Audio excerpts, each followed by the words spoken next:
NASCAR on NBC opens with the season finale for the NASCAR Busch Series. The Miami 300 begins now. The last opportunity for drivers to do some testing.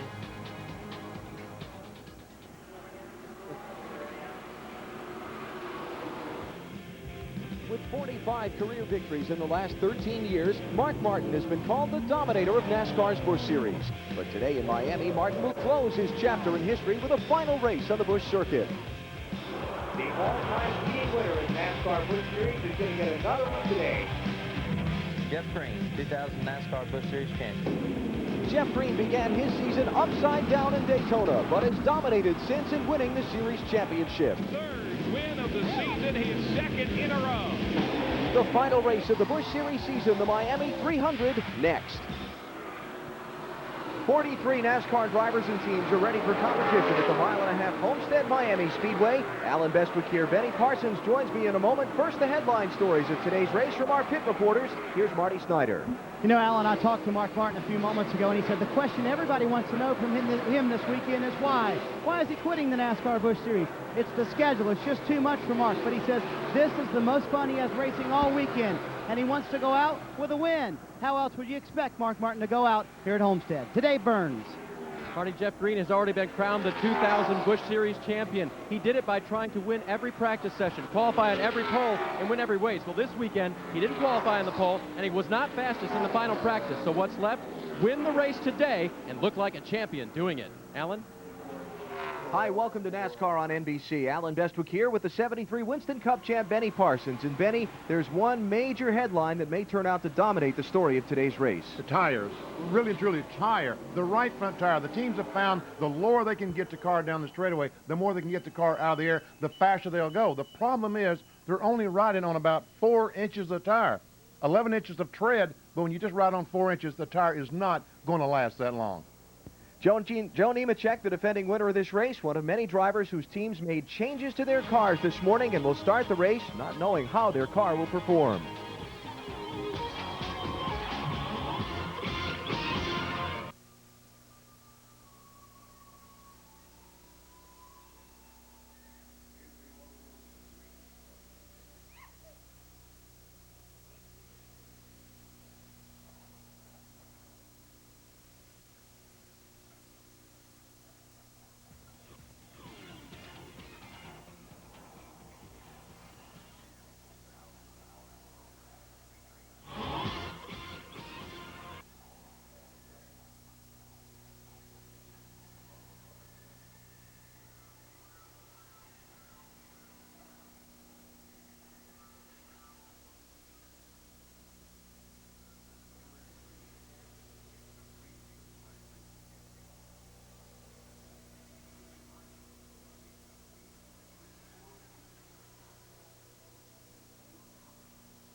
I do too. I think that obviously that's a lot of trouble. Please go, Cam. Oh, no. There what? It has kaput. Yeah. Here we go. Hang on, man. Let's look at this shot with the tire. Bring it in. The tire's here. Tire's here. All right. That's speedy work. Now we need to set that thing so that patch of cord is showing right in the front there. Down here? Yeah, we're going to set it up on here. You want to lay down or stand up? No, stand it up. Turn it the other way. This way. And spin it this way. And then lean it back against here, and we'll get something to jam under there to keep it from rolling. It's okay. There we go. Now, at 105 or 103, you can have this back. But this will make for an interesting stand-up. In the meantime, chill. Need a paper towel. Yeah. Can you see, Steve? Can you see where it's worn?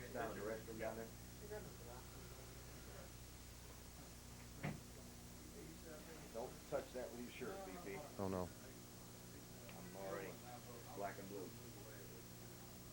You can't see those? Yeah, I don't know. How tight you can have me get on it, but you can definitely see that it's copper and shiny. Oh, what if it's got the drape? Do we need that? Do we need that draped over that? We don't need it, Martha. Yeah, yep.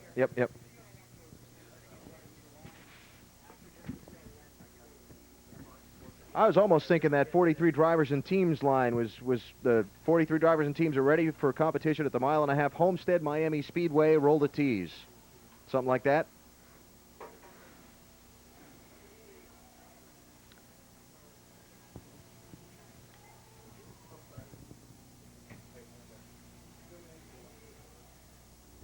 Yes. Yes.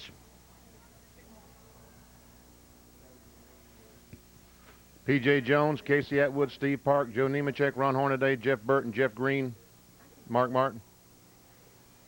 That's the order we're going to go in? We'll start up here and work down. Okay.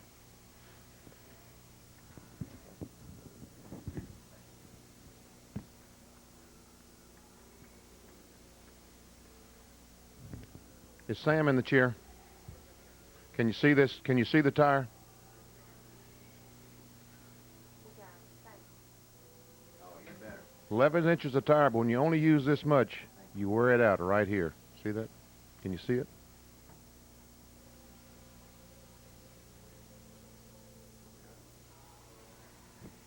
Okay. Okay.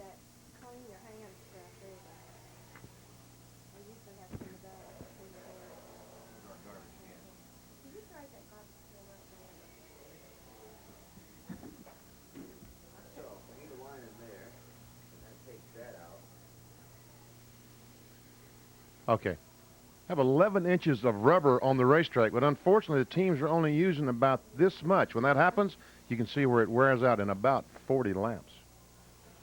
Can you see that? Does that show up? 45 laps on that tire, Benny. 45 laps. Yeah. Can All you right. see? Can you see that in the truck on the monitor? Okay. All right. Good enough. And they say they're fairly conservative on their camber, so Exactly. for whatever that's worth. And I asked one team this morning. I said, "How much camera you got?" And he looked at me and just grinned, and said, "Too much." Yeah. But I mean, We're going to see it happen. yep. If they get lucky, they'll do it down the straightaway.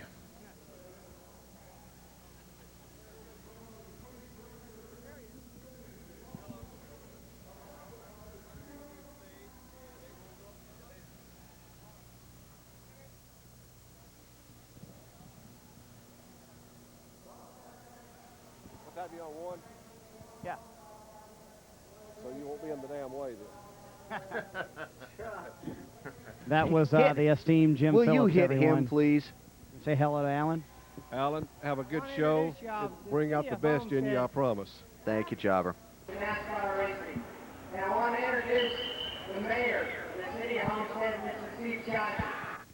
Steve Wakeman is lead Franklin in the truck race. Good morning. I've heard better than that in a small classroom. Good morning, everybody. Thank you. On behalf of the city of Homestead, my colleagues, Beth Porter and John Fletcher and all the people of the city of I Homestead, can do whatever you'd like, sir. welcome you back to our wonderful facility, and thank you very much for supporting what we feel is the best track in the country. We are so glad to have you here in our community, and we will continue to All right. Jeff Green. here on you.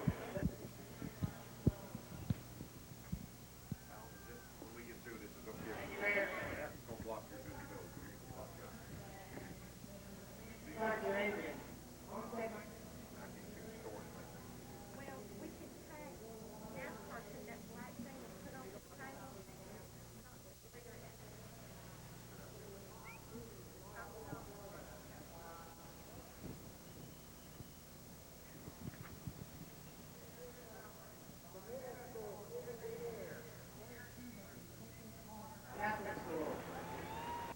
It's the Miami 300 for the NASCAR Busch Series. NASCAR on NBC from Yeah, okay.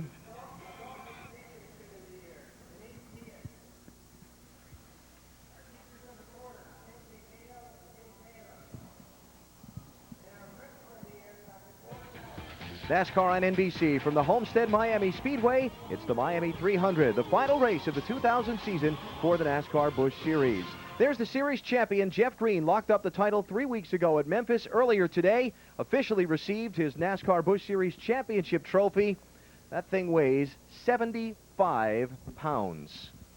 And he got to pick it up and hang on to it for good today here in Homestead. Let's take a look at the starting lineup for the Miami 300. On pole, Bobby Hamilton Jr., the 22-year-old son of the Winston Cup veteran, surrounded by the best there is. Mark Martin, Jeff Green, Jeff Gordon, Jeff Burton, all qualifying in the top 10. As we check 11 through 20, this is the young guys. Ricky Hendrick, 20 years old. Jimmy Johnson, 25 years old. Scott Wimmer, 24 years old. And there's Jason Jarrett, 25 years old. Farther back in the field, the super rookies this year, Ron Hornaday and Kevin Harvick, each having won 2 and 3 races respectively. And Joe Nemechek, winner of this race 2 of the last 3 years, but he starts 29th today. 31 through 40. Steve Park will start 31st. He will start on the pole for tomorrow's Pennzoil 400. Casey Atwood in 27th. He will start 5th tomorrow in Ray Evernham's car. And you look at the final drivers in the grid for today's Miami 300. The field rounded out by the 2-time series champ, Randy LaJoie. Our onboard cameras for today's race, and so on and so on and so on. Hang on, you're both talking at once. All right. Final stories before the green flag to Dave Burns.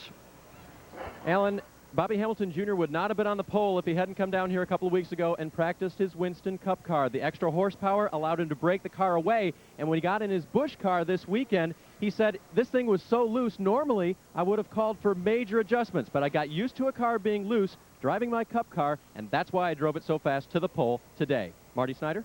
Well, Dave, you know, Phoenix and Homestead are a lot alike, so after dominating the NASCAR Busch Series race last week at Phoenix, you would think Jeff Burton would be dominant here at Homestead, but that hasn't been the case so far. Qualified 8th yesterday in happy hour. The car not very good, but Jeff said they made very few changes this morning because they think the track today will be different than it was yesterday in happy hour. Let's go to Alan.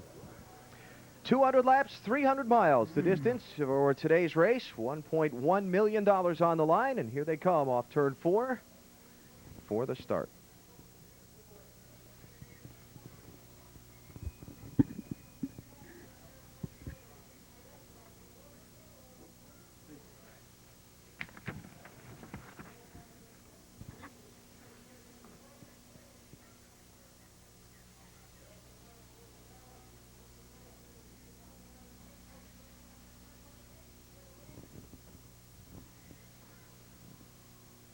Mike, when Dave Burns was talking about his car, you were showing the 87. You understand? Okay. All right. Okay. Okay. I understand. 2687, I figure you know the difference. 87, 26, you know. What?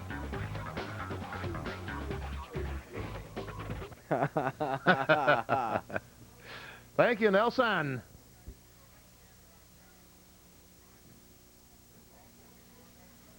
So this is our potty break.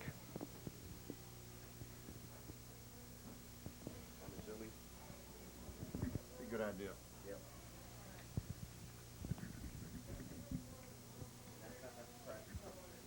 There you go. Please, if you would, that would be great, because I can't see it. What are we going to do here?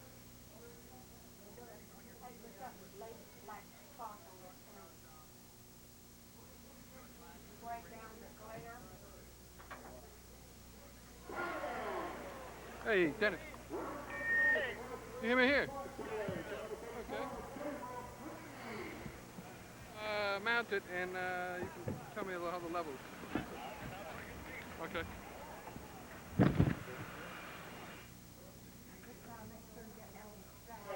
How far over, how long is that clock? I think it's smart. It's up under the monitor. Does that make sense?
Well, we're going to bring that They're pulling that we'll down. always, They're gonna turn the lights on. when we get that shade all the way down, you may be able to put that paper back But in. I was scared about the paper. I thought about that on there. I appreciate you asking.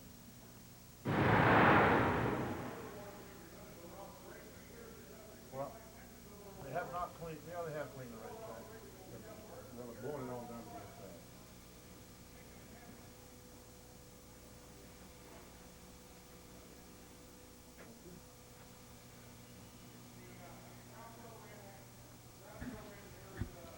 How about that, Mike? Look good, don't we? Yahoo!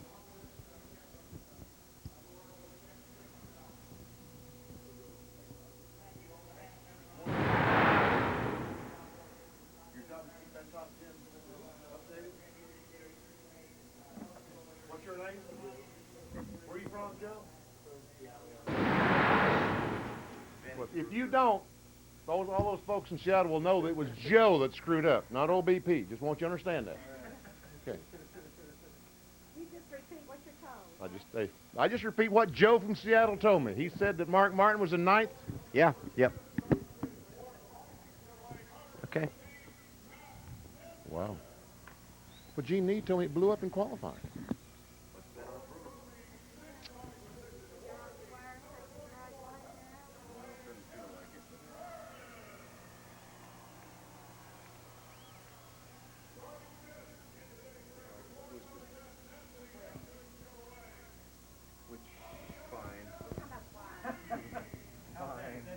Yes, it is. Thank you. Now, where's all this at? I'd make sure it didn't. Yeah, but I gotta figure out what I put down where here. There it is. There's that thing. What that stuff was. And Joe. I haven't looked at it yet.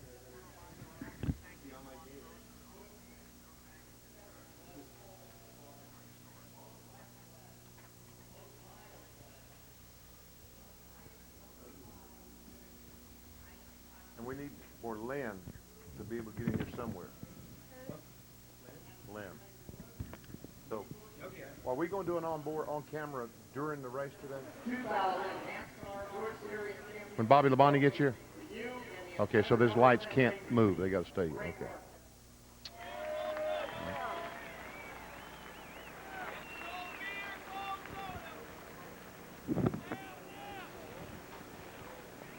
Okay.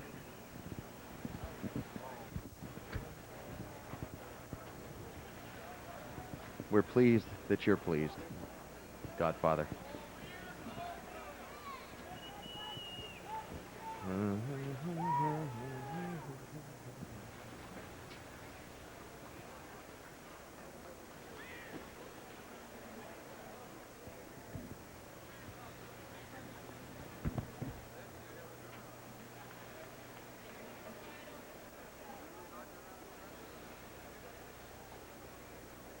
Rolling from the fourth starting position, award number 98, lights on board, here's Elton Sawyer. Starting third, aboard the Team Marine Chevrolet, number 53, Hank Parker Jr. Rolling from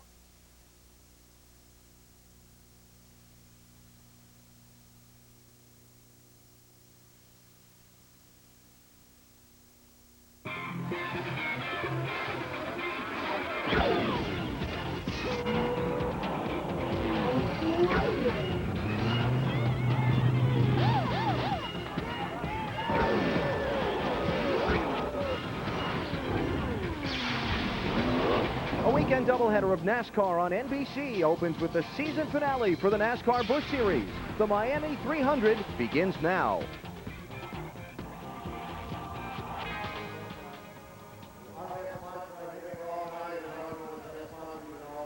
43 NASCAR drivers and teams are ready to go at the Homestead Miami Speedway. With 45 career victories in the last 13 years, Mark Martin has been called the dominator of NASCAR's Busch Series. But today in Miami, Martin will close his chapter in history with a final race on the Busch circuit. the all-time leading winner in NASCAR Busch Series is going to get another one today. Jeff Green, 2000 NASCAR Busch Series champion. Jeff Green began his season upside down in Daytona, but has dominated since in winning the series championship. Third win of the season, his second in a row. The final race of the Busch Series season, the Miami 300, next. There's Jeff Green's car as he gets set to go racing in the final race. I just said that, didn't I? I got to come up with another line there. Alan Bestwick here. Benny Parsons joins me in a moment. First, the headline stories of today's race from our pit reporters. Here's Marty Snyder. You know, Alan, if you're a NASCAR Busch Series driver, this weekend has been marked on your calendar for a long time. Mark Martin is finally giving everyone a break, and he's going to retire. I just talked to Mark a few moments ago and said, are you going to miss this? He said, you know what? I am going to miss this. This is the most fun I have all weekend, and I want to go out on top. I want to win this race today. Today burns. Jeff Green has already been named the NASCAR Busch Series 2000 champion. He did it by trying to win every practice, every qualifying session, and every race. Well, he wasn't the fastest in qualifying. He was not the fastest in practice. So what's left? Win the race and look like a champion doing it. Alan Bestwick. With the 1973 Winston Cup champion Benny Parsons, welcome to NASCAR on NBC. And Benny, there may be just one story that becomes the overriding headline in today's race. And that would be tires. Well, tire, actually, the right front tire. You can see this tire is 11 inches wide. The teams have found that getting the car down out of the air, they go much faster. Unfortunately, when they do that, they only ride on the inside part of the right front tire, about that much. This tire has 45 laps on. You can see already wearing out. It should last 75 without any problem at all. Many, many teams changing their chassis setups in the garage area this morning, including Joe Nemechek's, one of a number of drivers who'll start this race not really knowing what to expect out of their car's performance. Back for the start in a moment.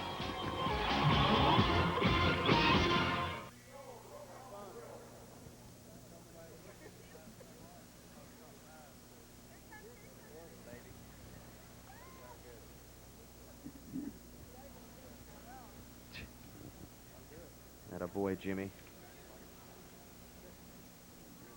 Richard Broom said this morning he shoots himself in the foot.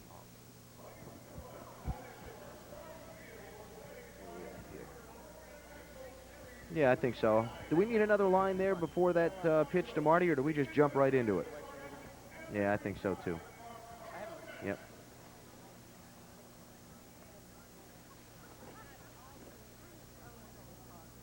Yep. I can introduce who this is and all that other kind of thing. Yeah. Appreciate it. The engine change isn't a big deal for Sauter. He was starting 41st anyway. Spencer was starting 19th. We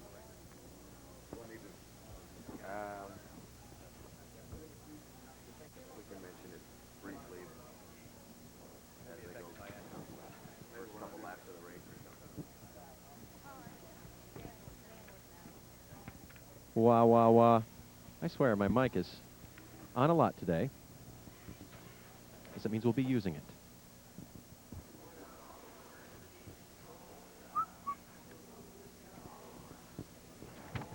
It's me and BP and Goodstone.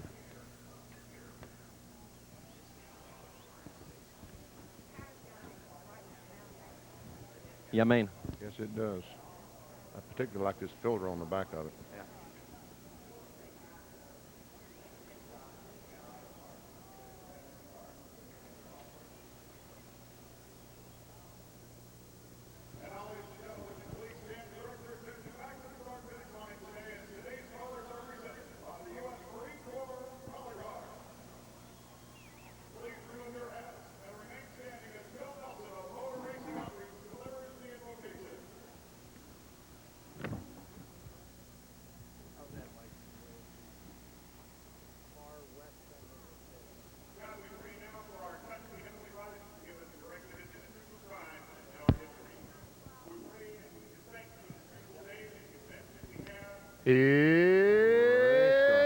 Race car.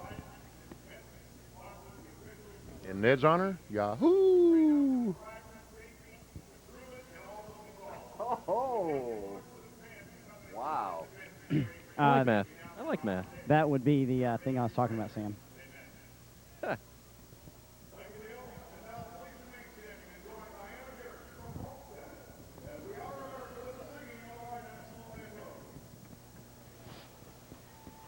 There you go.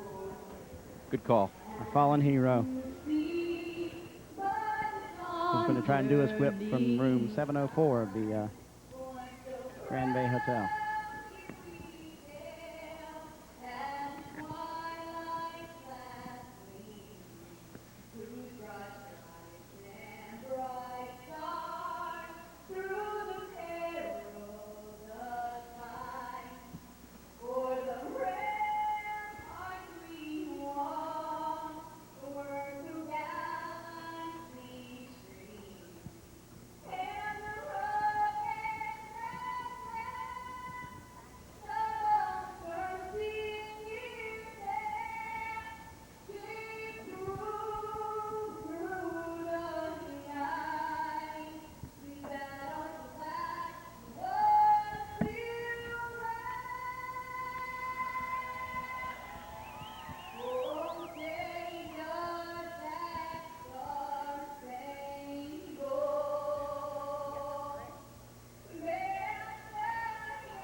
We can handle it.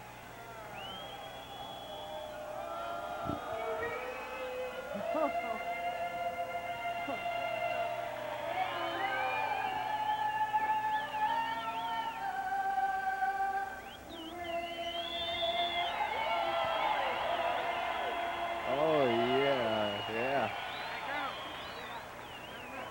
Smooth handoff.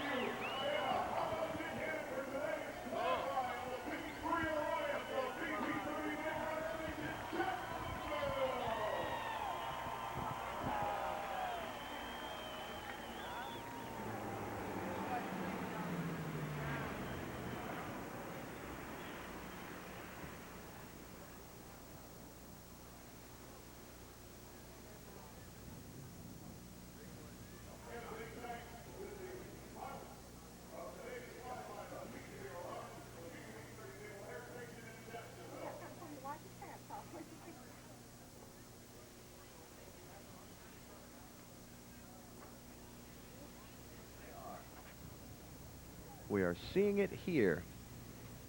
There you go.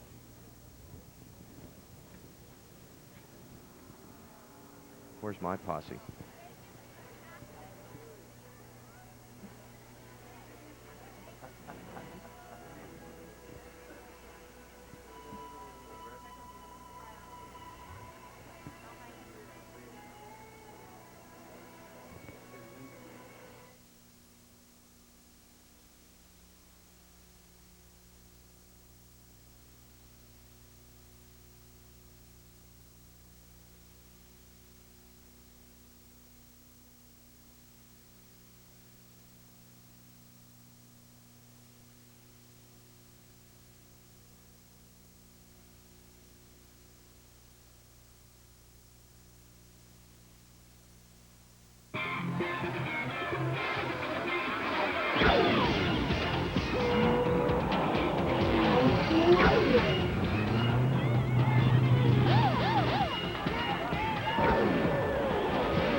A weekend doubleheader of NASCAR on NBC opens with the season finale for the NASCAR Busch Series. The Miami 300 begins now.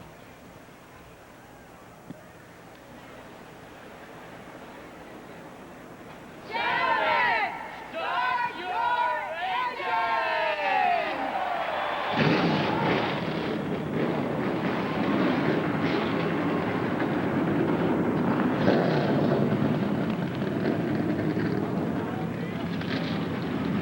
43 NASCAR drivers and teams are ready to go at the Homestead Miami Speedway. With 45 career victories in the last 13 years, Mark Martin has been called the dominator of NASCAR's Busch Series. But today in Miami, Martin will close his chapter in history with a final race on the Busch circuit. The all-time leading winner in NASCAR Busch Series is going to get another one today. Jeff Green, 2000 NASCAR Busch Series champion. Jeff Green began his season upside down in Daytona, but has dominated since in winning the series championship. Third win of the season, his second in a row. The final race of the Busch Series season, the Miami 300, next. Alan Bestwick here. Benny Parsons will join me in a moment. First, as we get set to go, the headline stories of today's race from our pit reporters. Here's Marty Snyder. You know, Alan, if you're a NASCAR Busch Series driver, Mark Martin's doing everyone a favor. He is finally retiring. This weekend's been marked on their calendar for a long time. I talked to Mark a few moments ago. I said, are you going to miss this? He said, you know what? I am. This is the most fun I have racing all weekend. And with a hug from his son, Matt, he climbed into his NASCAR Busch Series machine for the final time. Let's go to Dave Burns. Jeff Green has already been crowned the 2000 Busch Series champion. He did it by going out and trying to win every practice, every qualifying session, and every race. Well, this weekend, he's not the fastest qualifier. He wasn't quickest in practice. He's going to win today and look like a champion. And welcome to NASCAR on NBC. Alan Bestwick here with the 73 Winston Cup champ Benny Parsons. And BP, there's one overriding story that may turn out to dominate this race. And that would be tires. Well, actually, the teams have found the lower they can get the car, the more they can get them down out of the air, the faster they go. Unfortunately, that right front tire leans in too much when they do that, gains too much camber. This tire is 11 inches wide. But when that right front, when they get the car down, it only runs on about that much tire. See where the tire's worn out? This is 45 laps. This tire should run 75 without any problem. But with the camber in there, it's going to wear out quickly. Joe Nemechek's team, the defending race winner, his was one of many making changes to their cars in the garage this morning, trying to save that right front for today's Miami 300.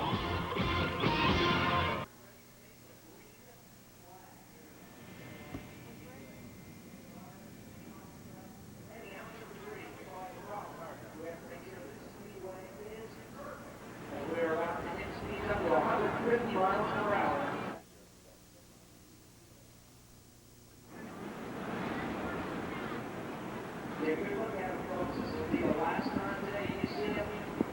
Okay, on the headset now. Hello, hello, hello. 1, 2, 3, 8, 10, 12.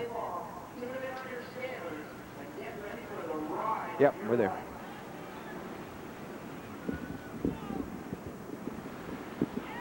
One, two, three, four. 1, 2, 3, 4. You got me? 1, 2, 3, 4. 1, 2, 3, 4. 1, 2, 3, 4.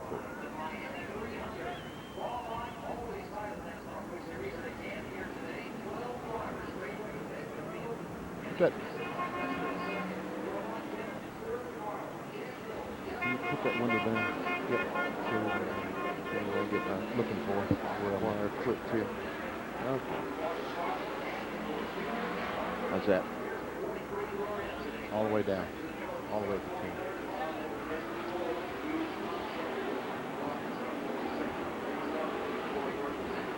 Yep. Okay. Okay.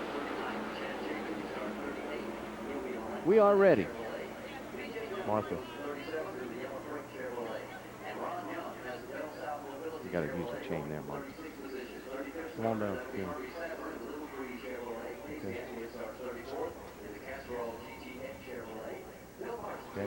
Where'd that list go? You got it. Okay. I was just looking where the list was, that's all. Okay. Okay.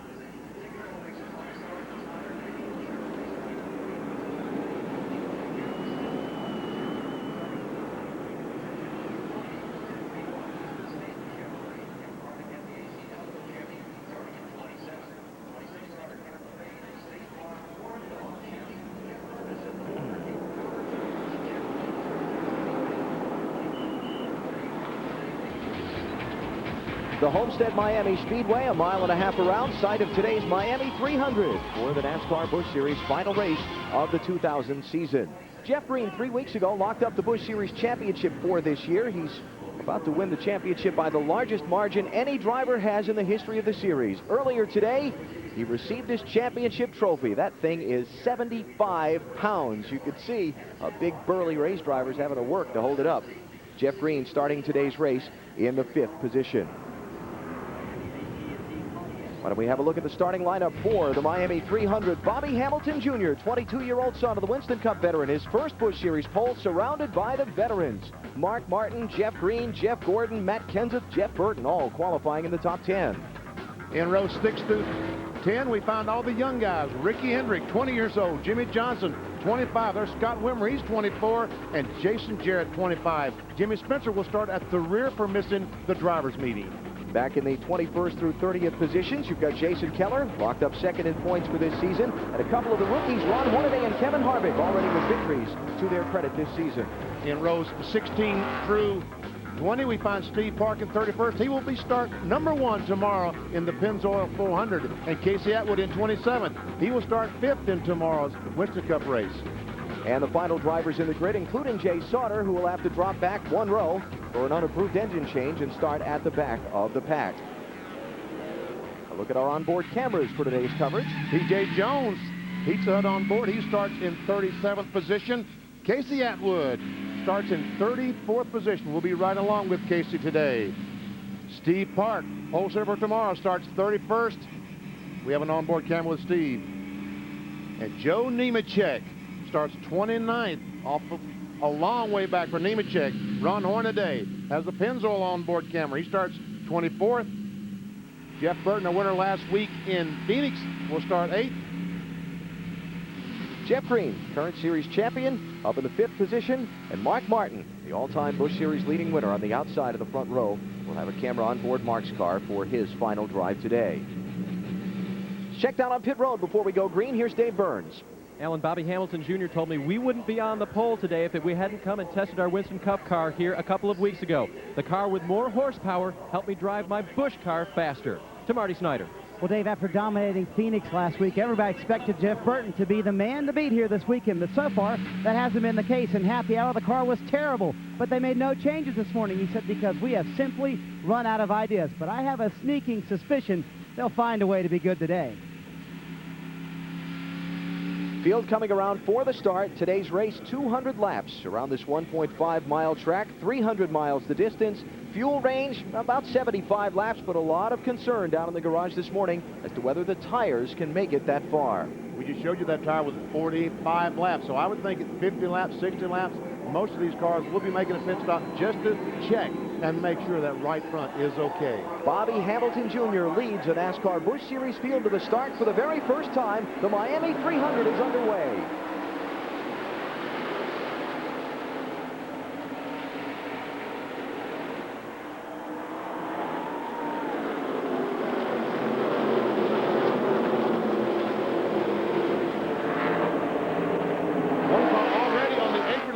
Looks like Todd Bodine not able to get up to speed. Todd dropping through the field, so problems in the very first corner for Bodine. An update shortly. It is Mark Martin who has squirted out into the race lead. Slipping and sliding around the inside lane, trying to get second spot away. That is Hank Parker Jr. Elton Sawyer there racing for second. Let's get an update on Todd Bodine from Dave. Overhearing the radio conversation, Alan, they're asking him to switch the ignition box, see if they can fix it with an electrical switch from one ignition box to the other. Todd right now coasting on the apron, as you see there, trying to make it around to pit road, and I don't think he's going to do it. It certainly doesn't look that way. Todd Bodine started ninth, but did not make it through the first corner without some type of a mechanical problem on his car. Change for third, Jeff Green around Elton Sawyer. Caution is out. Here comes the yellow flag for Todd Bodine's stopped car. Yellow's going to come out at lap number 2. Expecting there was a chance of an early caution in this race, but not for that reason. Last year in turn 3 on lap 1, we had a huge pileup that took out, among others, Mark Martin. This time it's a car that just quits. Mark Martin quickly got ahead of the field. He said, I don't want the same thing to happen to me this year that happened last, so let me get out in front. If I'm going to crash, it'll be all by myself. So a quick caution here at lap number 2, and let's get an update with Marty Snyder. Just asked crew chief Donnie Richardson what happened. He said it just cut off. That's all Todd has said. He knew he was not going to make it back to pit road. The tough break for these guys is they just fell to 4th in the points. They wanted to move up to 3rd. They're only 5 points behind Kevin Harvick for 3rd. Caution early in the Miami 300 here at the Homestead Miami Speedway. You're watching NASCAR on NBC.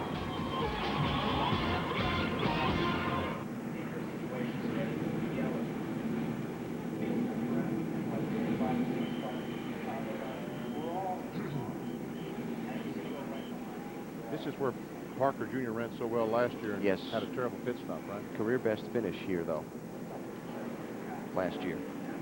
No, I take that back. He finished 3rd at South Boston. He finished 4th here last year, yes.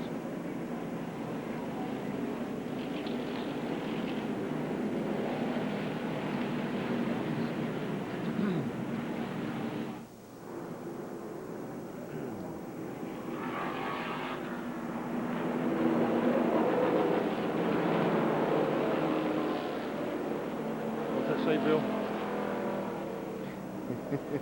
It's Greek. 22nd race.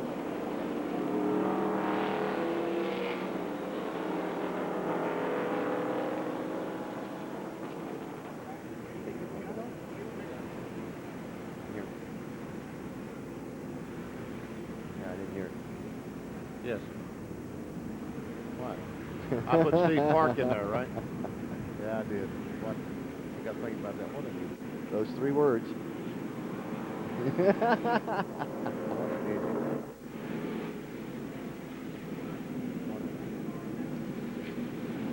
still don't have Park, right? No. We will not have it. Okay. If we see him, we'll know we've got it.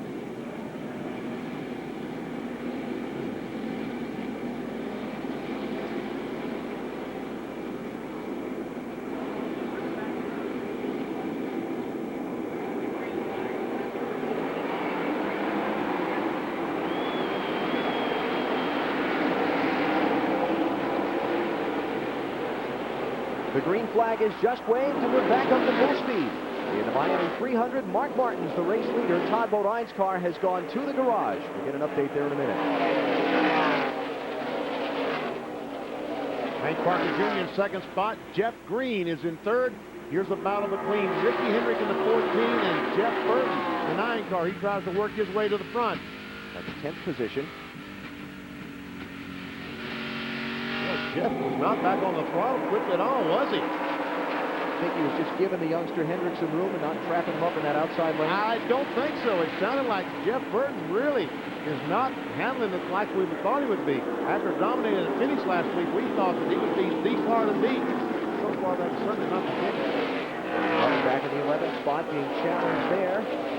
That's Jimmy Johnson looking to Burton's inside.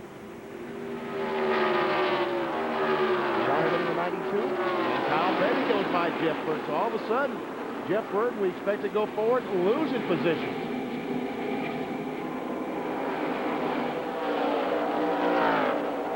Now Burton being challenged once again. Next car up is going to be Tim Sauter. Burton's got a whole line of them there looking to get past him. He can't hold the bottom of the racetrack.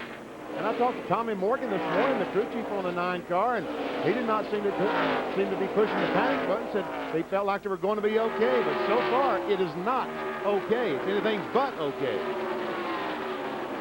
Tim Sauter in the 61, making just his second start in the NASCAR Busch Series. And what a thrill it's got to be for him to be about to pass Jeff Burton.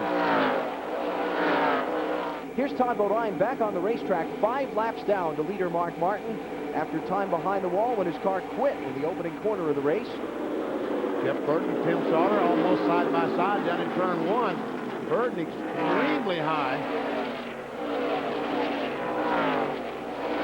The 13th position. And David Green, the red and white car there on the right of your screen, coming into the picture as well. Well, it's hard to beat horsepower, isn't it? See that 9 car just looked like Tim Sauter had position. They came off the corner. Burton just pushes the accelerator down and drives away.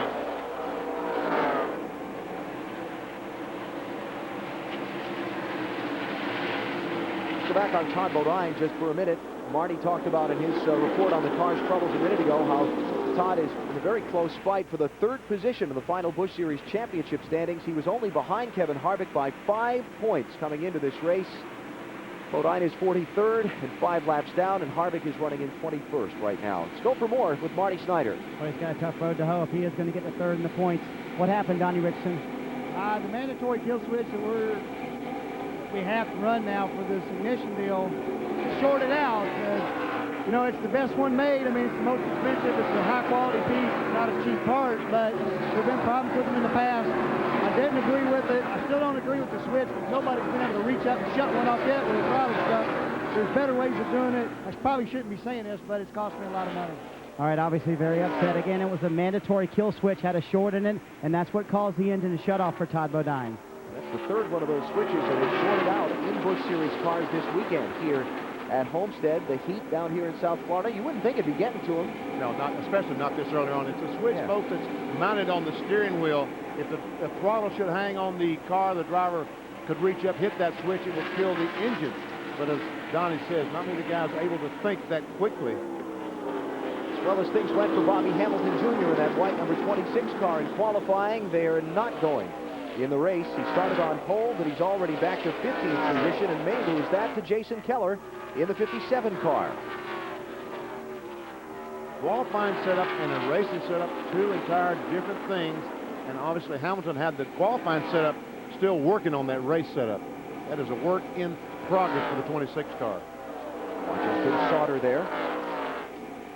36-year-old from West Salem, Wisconsin. It is battle. Kevin Harvick on the move. As we check on 2nd place, there's Hank Parker Jr. in the 53, and Jeff Green trying to take that spot away from him in the 10. Big day for Hank Parker Jr. in the 53 car. His sponsor, the Marines, celebrated their 225th anniversary here yesterday. Had a big cake, a bunch of dignitaries. And today, Hank Parker Jr. is about to lose 2nd spot as here comes Jeff Green on the inside.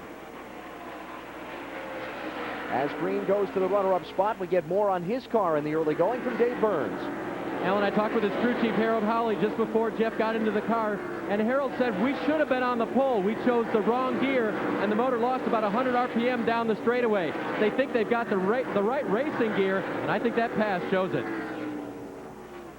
So Green to second, one of the few drivers to be able to beat Mark Martin head-to-head in competition this year.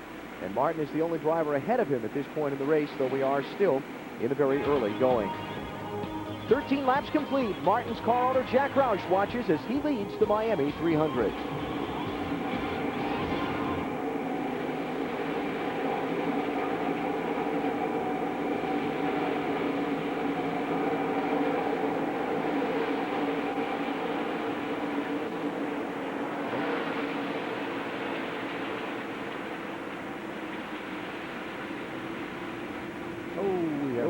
That's big.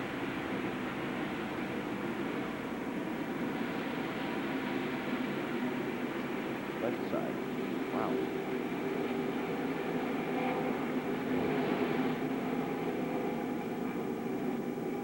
Where is he? Turn one.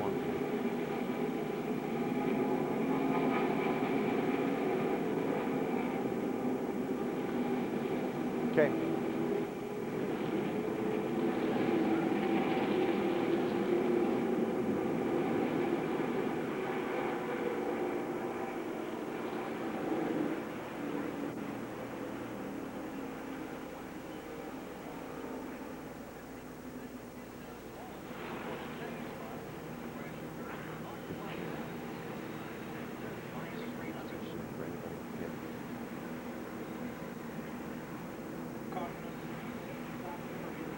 Okay. Does he get clipped?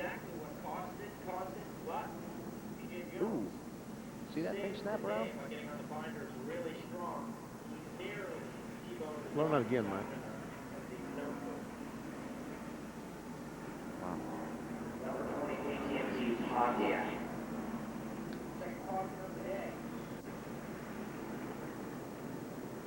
Slow-mo. Mike, we'll see it later. I guess.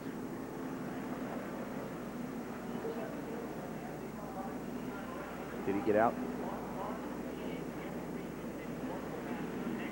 Mike, you got a camera there. Did you get out yet?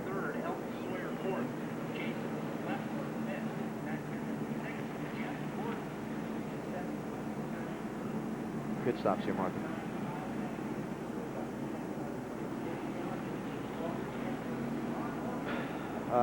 Crash burst, yeah.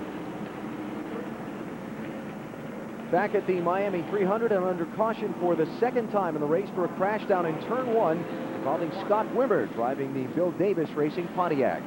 Some heavy left side damage to the car. Take a look and see if we can see exactly what might have happened down in turn one. He was behind the white car. Is that Bobby Hamilton? The 26th car that he was behind, and I don't know if they made contact, but all of a sudden the car just snapped around and plowed in the outside retaining wall. Really did snap quickly, too. Buckshot Jones was right behind him. Couldn't tell from those angles if there was any contact there either that started that spin. Look at the damage to the left side of that car. Wimmer out of the machine, the car being towed away, but you can see it is much the worse for wear for its few laps here at Homestead today. He crashed at lap number 15. Had a few pit stops under this caution flag, among them Kevin Harvick, the leading rookie in Busch Series competition this year. Dave has an update on his situation.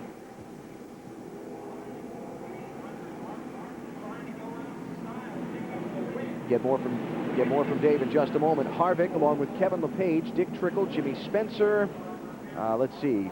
The Casey Atwood car, Kevin Grubb, Mike McLaughlin, Hermie Sadler, Tony Raines, and Jason Jarrett were the cars that stopped under this caution flag. And now Todd Bodine, you see on the right of your screen, coming in for service as well.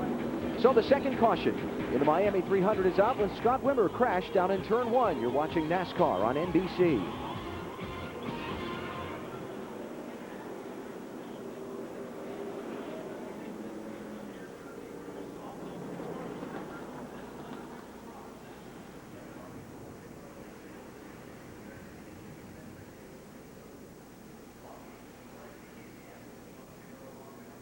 Good thing to see him haul that thing away. So I never did see him get out. No.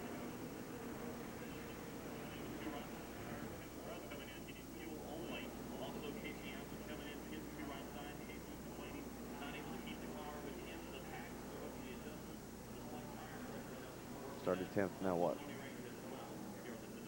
5th, okay. Jason Leffler, he's pretty quick according to that. Yeah. If anybody talks to Scott Wimmer, that has to be the hardest he's ever hit a wall in his career. Coming out of turn 4, Chevy. Okay. If you guys can, if the camera, when we update Harvick, there are tire marks coming out of turn number 4. Those are Kevin's.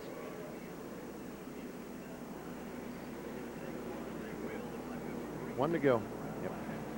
Yeah, we do need to follow up on Wimmer and see that he's okay. Did you see him get out of the car, Mike, on camera?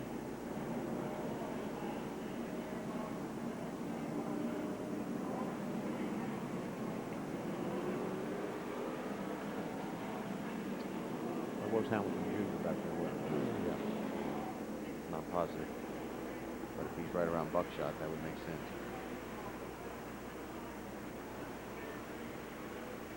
One, two, three, four. 1, 2, 3, 4, 5. 1, 2. Hey, thank you. Your mic didn't work a bit ago, Dave?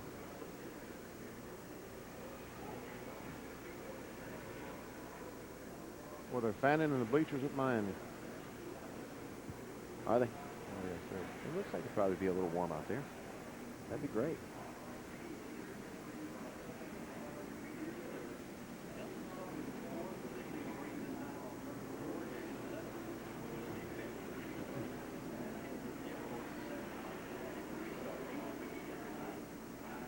About to wrap up the second caution flag of the Miami 300, brought out at lap 15. And Scott Wimmer crashed down in turn number 1. Mark Martin has led all of the laps so far. Todd Bodine to his inside is 5 laps down after the ignition switch, the kill switch in the steering wheel, shorted out on his car on the opening lap of the race.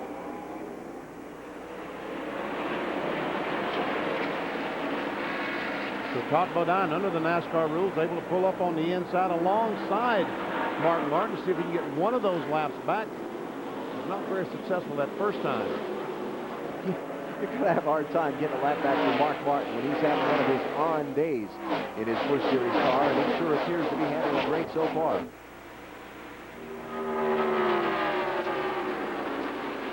Elton Sawyer there in the white number 98 is closed up on the back bumper of Hank Parker Jr. And that's Jason Leffler back in the dark number 18 car back in 5th spot. Leffler on the move, trying to get 4th away from Elton Sawyer as they head for turn 1. That's Leffler in the 18 car. Picks up the spot. And that's Jeff Gordon, the blue car, following him, trying to get on the inside of Elton Sawyer. Jeff Gordon probably in his last NASCAR Busch Series race for some time. Kevin Harvick has fallen back to 30th position after his pit stop a minute ago. This is why he came on pit road. Watch the blue number 2 car, top of your screen. At the top of the screen, and there he comes off the corner and just about hits the wall. And that's Blaze Alexander right in front of him that almost hit the wall as well. And there we saw the dark car on the inside. The 20 car goes down in turn 1, and that's where he will crash. Dave Burns. Now they brought the car onto pit road, changed 2 right side tires, and topped it off with fuel. They checked the damage, and there really wasn't anything to pull out for Harvick. And I asked the crew what happened, and they said, we think Mr. Jones might have gotten into it. So Kevin Harvick back in 29th position now as we watch the race for 4th, 5th, and 6th. Jason Leffler, Elton Sawyer, Jeff Gordon, and now Matt Kenseth joining in the light blue colored machine. Kenseth in the 17. Leffler kind of got a little roll going here. Had his career best finish at Phoenix last Saturday with a runner-up spot. Now running well here early at Homestead for a guy that only has 4 top 10s this whole season so far through 31 races. Things have seemed to turn the corner for him in the late going. Yes, you and I were there at Phoenix, watched that race, and I was very impressed with the job that Jason Leffler in the 18 car did. He gave Jeff Burton all he could handle. Only thing that cost him was a little mistake trying to get to pit road late in the race that set him so far back from Burton. He couldn't catch him to try and pass him. As he was going to make his last pit stop, he missed pit road, had to make another lap, but so far hasn't made a pit stop. Hasn't had a chance to make a mistake today in pit road. Oh, here we go. This. Phil Parsons in the 59 car on the inside of the Steve Park automobile. That's Randy LaJoy. I'm sorry, the 1 car is P.J. Jones. 22nd position on down. Parsons just taking 22nd. Park there in the 31. Racing Jones now for 33rd, excuse me, the 23rd. Now that is LaJoy in the 51, the red and white car. Same color we're accustomed to seeing, but a different number this weekend. And a different manufacturer as well. That's a Ford LaJoy is driving here at Homestead today. Dave Burns has more on Scott Wimmer, the driver involved in the crash a moment ago. Alan, I just stopped by the infield care center, and a representative from AT&T came out and told me that they were checking Scott over. He has a cut on his chin, but he walked in under his own power, and he's going to be okay. They're just going to do a few more standard checks before they release Scott. Good news there. Very hard crash for Wimmer. Glad to hear that he is basically okay. Here's Harvick trying to charge back up through the field after the little scrape with the wall, and then the pit stop we saw earlier. Passing Blaze Alexander there for 26th position. So we saw him racing with Blaze Alexander before the pit stop. Blaze did not stop, so Harvick has caught back up and passed him. Jay Sauter coming through. Hamilton Jr. coming through. That's Kevin LePage in the blue and gold car coming through. So the freshman car. Look at LePage all the way down below the yellow line. Up front, here's Kyle Petty. This would be 8th position. He takes from Mike Stefanik in the 90 car. And Jimmy Johnson, the 92 blue and white car, trying to get on the inside of Mike Stefanik. And this would have to be Stefanik's best run of the year in the 90 car. It'll also be his last ride in this car. Mike talked to him this morning. Doesn't know what he's going to do next year. He was champion in both NASCAR's modified and Busch North Series.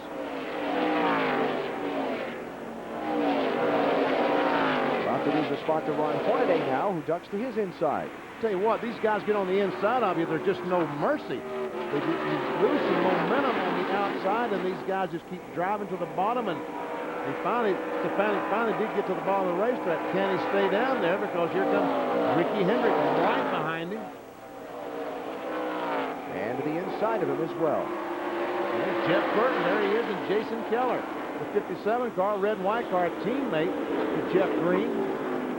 So let's go back to Kyle Petty for just a minute. Kyle started in 13th position. He's up to 8th now. We can get more on him from pit road. And Alan, of course, he races his late son Adam's car for the final time this Saturday. He's raced several races now in Adam's honor, and this really is not closure for Kyle and for Patty, you know, finishing up in the Busch Series here. It's really keeping the memory alive, and of course they take his number and his sponsor to the Winston Cup Series next year. So I talked to Kyle and his representatives earlier today, and they're just happy about being able to do this for Adam. His memory lives on, and he, as Kyle has said before, Adam rides with him every time he races. Kyle got up and spoke in the NASCAR Busch Series drivers meeting this morning, 2 hours before green flag time. Basically thanked all of the Busch Series competitors, teams, families, officials for all of their support through what has been a very 2000 trying year for Kyle Petty and his family. See Kyle running in 8th position now. Just ahead of Jimmy Johnson, who runs in 9th. Mark Martin is the leader. Has led all of the laps so far. 29 to be specific. Martin, Jeff Green, and Hank Parker Jr., the top 3. You're watching NASCAR on NBC. You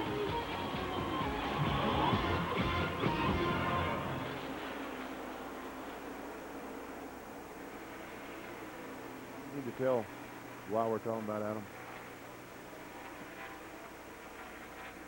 That's a good question. Start position, but I didn't know. Yeah.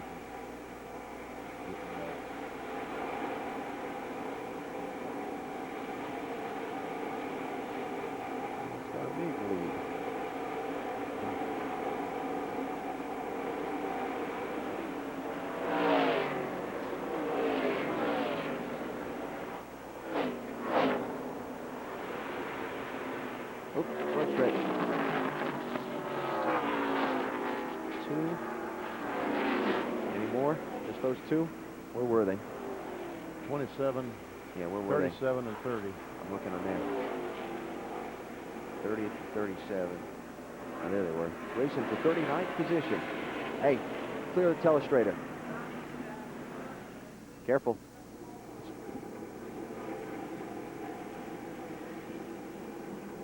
We're tired. How's your temp, Hot Rod? Mess with the grill, John. Just leave it alone. Now we'll see some pit stops. Yeah. Jim, one turn up, left rear. One turn up, left rear. we will see pit stops here, I would believe.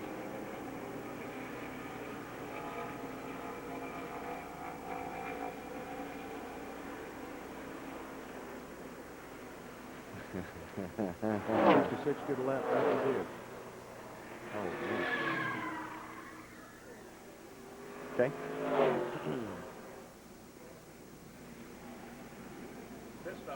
Pit stops first. Yep.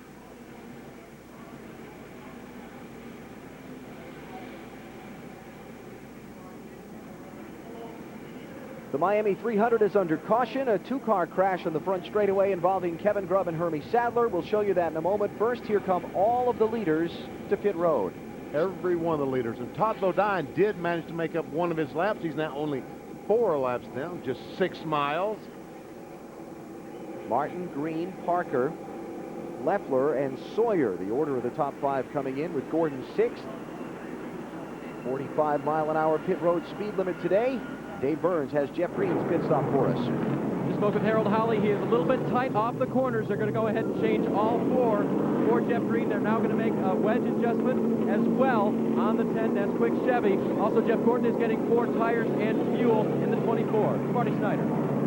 Your leader is in. 4 tires, no adjustments for Mark. They actually debated on whether or not they would come down pit road. Mark Shelley can go 40 more laps. 16.0 on the stop for Mark Martin. A little longer stop for Hank Parker in second. Trouble on the left rear for Hank Parker. Hear the crowd giving its approval of Mark Martin winning the race off of pit road. Mark's certainly one of the most popular drivers in NASCAR racing, and he's got a lot of fans here today hoping he can go out of the Busch Series with a victory in his final ride. Now, a look at what happened to put us under the caution. It was off of turn 4 onto the front stretch. There we see Grubb makes contact with the 77 car. It's Kelly Denton. Kelly Denton, he spins around, and here's going to come the 30 car with nowhere to go and just drives down the right side of the 37. Hermie Sadler, unfortunately, finding an obstacle in his path. Here comes the not good. Hermie with nowhere to go except right in the back. So Sadler and Kevin Grubb, the 2 drivers involved in the wreck. Here's another look at it coming right at you. Okay, folks, get ready to jump. Okay, now, I thought he was going to get all the way down the camera. He was going to scare us, but he did not. Just scared himself. I'll bet he did that. Casey Atwood has the lead off of the pit stops. Mark Martin comes out second. Jeff Gordon moves up to third. Jimmy Spencer moves up to fourth. Matt Kenseth to fifth, followed by Ron Hornaday, then Jeff Green, Jason Leffler, Eldon Sawyer, and Hank Parker Jr. Jimmy Spencer started last and has worked his way up to the 4th position, so I'm sure that we're seeing right sides only, the 27 car. Right sides only, I'm sure. Getting word that Casey did not stop at all under the caution, Benny, so... Well, no tires. I missed that. Casey, you might have made a mistake there, young man. You think? I might have. 32 laps on his tires and fresh tires on Mark Martin's car and everybody else's cars. But Casey did stop on lap 15, so it's not as bad as we thought. He only has 17 laps on the car. Little jam up coming off pit road a minute ago. We want to show you. Watch Ron Hornaday and Jeff Green as they come to the exit of the pit lane. Oh, there always is. We see Matt Kenseth, the 17 car, trying to lead. And a little bumping and bumping. I'm in front of you. No, I'm in front of you. That's what they're saying there. Let's go to Dave. Well, and Alan, Jeff Green shouldn't have been that far back. They had a little bit of trouble on the left front. Actually, the air wrench was set the wrong direction, and instead of it went the reverse direction instead of the direction it should have gone, so they had a little slow on the left front of the 10. Now, as for Joe Nemechek, they only took on 2 tires, 2 right sides, and got Joe out real quick. I talked with Brian Petty just before this round of pit stops, and he said Joe was just a bit tight. They were going to try to adjust him with air pressure. Okay. Brian told me this morning he was going to try some crazy things with pit strategy to try and get Nemechek some track position. He started back in 29th spot, did Nemechek. And as you look at the leaderboard, Casey Atwood going to have to try and fend off Mark Martin now. Gordon's crew, no surprise, gaining him spots on pit road. Now, there's no shot. Very good pit stop. We saw Jeff Green. We saw a Jackman from Jeremy Mayfield's Cup team down with the jack in hand as we check out 21 through 30. See Jeff Burton all the way back in 29th spot. And the remainder of the field, including Scott Wimmer, who is the only car retired from the event after his crash back at lap 15. There's the Kevin Grubb car. Also, Tony Raines got a little damage in that. He was the one that hit Grubb in the back when Grubb rebounded off the wall. Kind of spun him off the nose of his car, and you see the resulting damage there. How will that affect his handling? Well, it will hurt the car. And the one thing, there's no more screen in the grill. They use that screen wire that keeps debris from going in to the radiator, and that screen wire is gone. That's heavy stainless steel that keeps objects from going in there. So a little piece of debris could cause a leak in the radiator in the 33 car. I can't believe that 37 is rolling as hard as Hermie Sadler ran on the right side of it. Comes back out and rejoins the chase, though. Grubb is a lap down in 40th position. He lost a lap making repairs a minute ago. Tony Raines there in the 33 car is in 39th spot, and he is the last one on the lead lap, though he's going to come to pit road again. Field has been given the 1-to-go signal, so we'll get the restart next time by. Get us a little pool up here as to how far back Casey Atwood will fall on those older tires. Well, it depends on how many laps they run. If they run 20 laps before the next caution or the next pit stop, he'll be back about 15th or 20th. It's just amazing, maybe folks. farther. It's amazing just how much that new tires, how much faster these cars are around the racetrack. They get such a better grip with new tires. Todd Bodine again pulls up to the inside of the leader, made up one lap at the last caution. He'll try and get another one back when we go green this time. So it's Atwood, Martin, Gordon, Kenseth, and then Jeff Green.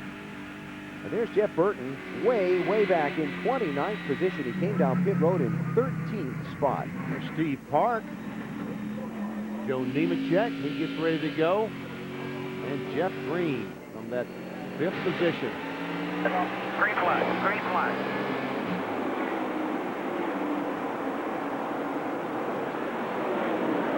Oh, the 66 car, Todd Bodine, trying to get a lap back. So Mark quickly just drives down to the inside to get position on Casey Atwood and take the lead down the backstretch, or attempted anyway. And Hornaday with the outside move. He picked up about 3 spots in that first set of corners. And we see Kenseth, the 17 car, tried to get on the inside of Jeff Gordon. And the 27 on the outside just nowhere to go. Has to slow down for that outside groove. Hornaday goes by. So Martin back to the lead, Gordon to second, Hornaday to third, 3 deep for 4th spot. Somebody back off. Thank goodness it was Jeff Green. Kenseth gets the position. Jeff Green slides in front of Casey Atwood. Little nip in the back bumper there. Eldon Sawyer into Jason Leffler. Let's go on board with Jeff Green. See if he can handle Matt Kenseth down the backstretch. Goes in the corner, backs off. Takes that thing down to the yellow line. Down to the apron of the racetrack. Oh, is there room? I guess there was. He's still going straight. Oh, wow. 4th position there for Jeff Green. I don't think he feels he's got any time to waste with Mark Martin out front. He better keep up with him. Here's some onboard telemetry we have on board the champion's car. You see what he goes down to about 128 miles per hour in the corner. Still trail braking, dragging that brake a little bit. Now he takes his foot off, puts it on the floor. We'll see what kind of RPM or what kind of miles per hour he will attain down the back. 170, and see how quickly he starts getting on the brake, getting ready to slow that car down in the corner. You've got to stay on the bottom of the racetrack here at the Miami Homestead. Oh, trouble. Leffler's in trouble. He hits Eldon Sawyer. And Sawyer hits the wall. Caution is out. Caution will come out. Caution is out. The back could have been really bad. I mean, it's ugly enough for Eldon Sawyer. He keeps the car rolling. But with all those cars right behind those two, now that could have been ugly. Caution. Oh, there's Blaze Alexander. It looked like he got tapped when everybody let off the gas after they took the caution flag. Spun around into the inside. Yes, 3rd caution of the race. You can see the damage on the left rear. Left rear of Blaze Alexander's 81 car. And there's Sawyer's smoking machine as he tries to drive it back around to pit road and stay on the lead lap. Under yellow in the Miami 300, Mark Martin's your race leader.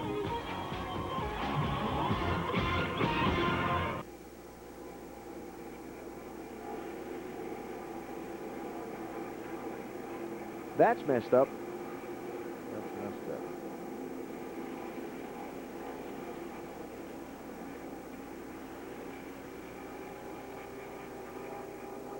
Is that a payback for a bump up too?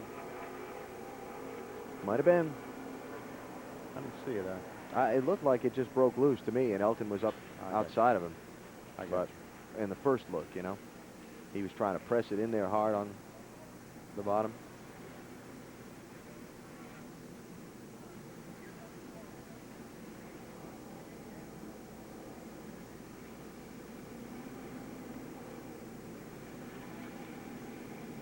Fire.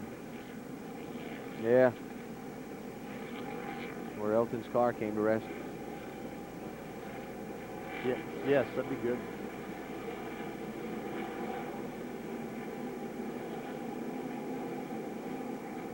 Yeah.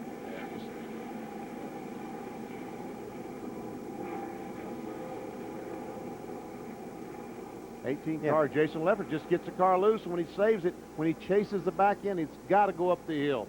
He's got to go up the hill to chase it. Look at Parker. Right to the middle. Living well. He is living large, isn't he? Down the side. Jimmy Johnson, huh? I tell you, that could have been big. Look at all that. Yeah, that's a good shot to say that again.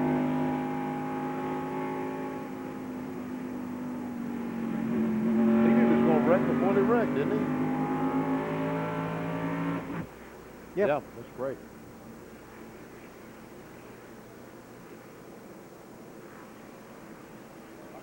Right on top of it, Mikey.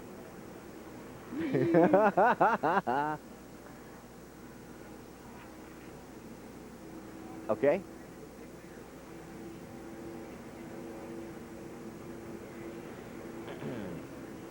Okay.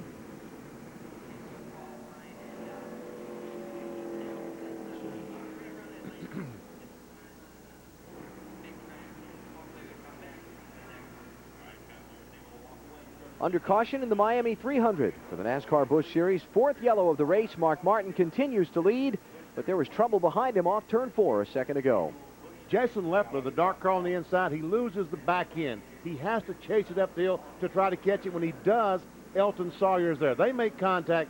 Elton is the guy that goes around, and unfortunately goes out and hits the inside wall. That's where all the damage came from. We're taking the next look at this. Watch how barely Jason Keller in the 57 squeezes through. He's going to come into the right side of your picture. Excuse me, Parker Jr. and Keller in the 53 and 57. Both of them, the C's parted. They both drove through. Now, this is a shot I like. We see Jason Leffler, the 18, make contact with Elton Sawyer. Sawyer goes down. Now, if those two cars had stayed in the racetrack, look at all these cars that's going to be involved. Man. Joe Nemechek sees trouble and avoids. We're back to Homestead in just a minute.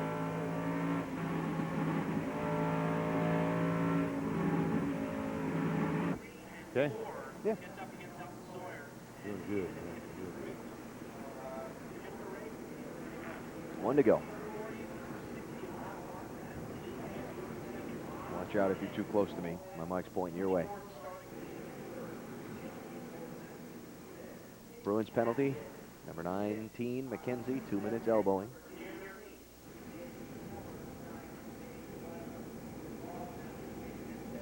Okay, I'm still a little fuzzy on a couple things that happened in that last set of pit stops. Somebody needs to help me with. We said Nemechek got 2, and we're sure that Atwood did not pit. Yeah, he had pit on 15. Anybody else get 2?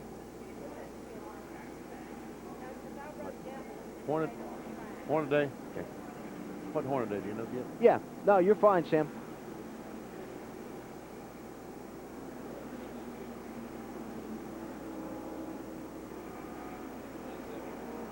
Yeah.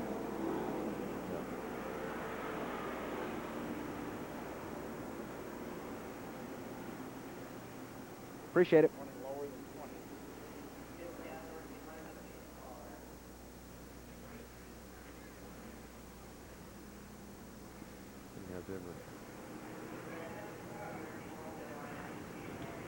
Jeff Burton is back in 37. And Todd got another lap back there. Wow, that's big. Yeah. Need to run some laps, boys. Run some laps.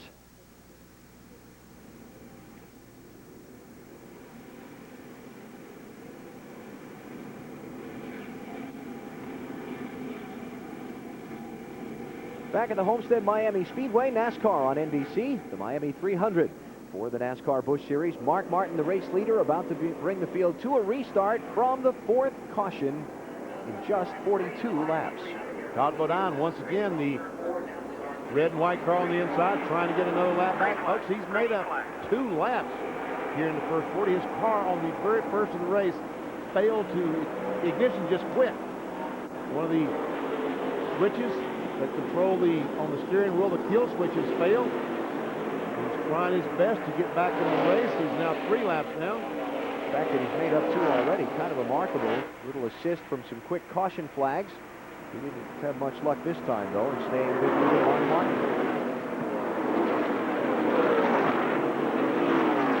Let's mention that Elton Sawyer has stayed on the lead lap for a series of pit stops under the caution, but he is on pit road now as the leaders overtake him. So Elton's going to go 1 lap down after the crash damage of a minute ago. Jason Leffler was involved in that incident with Elton Sawyer. Leffler stayed on the track. He's running in 10th now. Dave Burns can update us. Dave? I was checking on pit with Bryant Frazier, his crew chief. He said Jason is okay, radioed in, everything is fine. Just made that evasive move to get through there. The last pit stop, they changed 4 tires and made a slight air pressure adjustment to loosen the car up a bit. Marty Snyder? Well, we were not kidding in the beginning of the race when we said Jeff Burton had run out of ideas. On the last 2 pit stops, it's almost been comical to watch these guys. They are struggling. The car extremely tight. First set of stops, they went up 2 rounds on the track bar, added 1 pound of air pressure to the right rear, added a rubber to the right rear. Then they came in again this last time, took 2 rounds of wedge out of the left rear. All of that should loosen him up, but he's still tight. So they're having a really tough time with Jeff Burton out there. Burton back in 36th position out of 38 that are on the lead lap. Look at this, Jimmy Johnson trying to get to the inside of Leffler and Casey Atwood. 9th position being challenged here. And there's Buckshot Jones, a 0-0. Trying to take over a spot from Jason Leffler. Ricky Hendrick behind these cars at 14. Remember that Atwood in the 27 on older tires than a lot of these drivers that are challenging him here. He stayed out on the racetrack at lap 31 when most of the leaders had pitted. He had stopped back at lap 15 under an early caution, the first one of the race. Johnson by Atwood. That would be the 9th position. Johnson takes over. Jason Keller getting a spot from Kyle Petty as we look back at Leffler now challenging Atwood.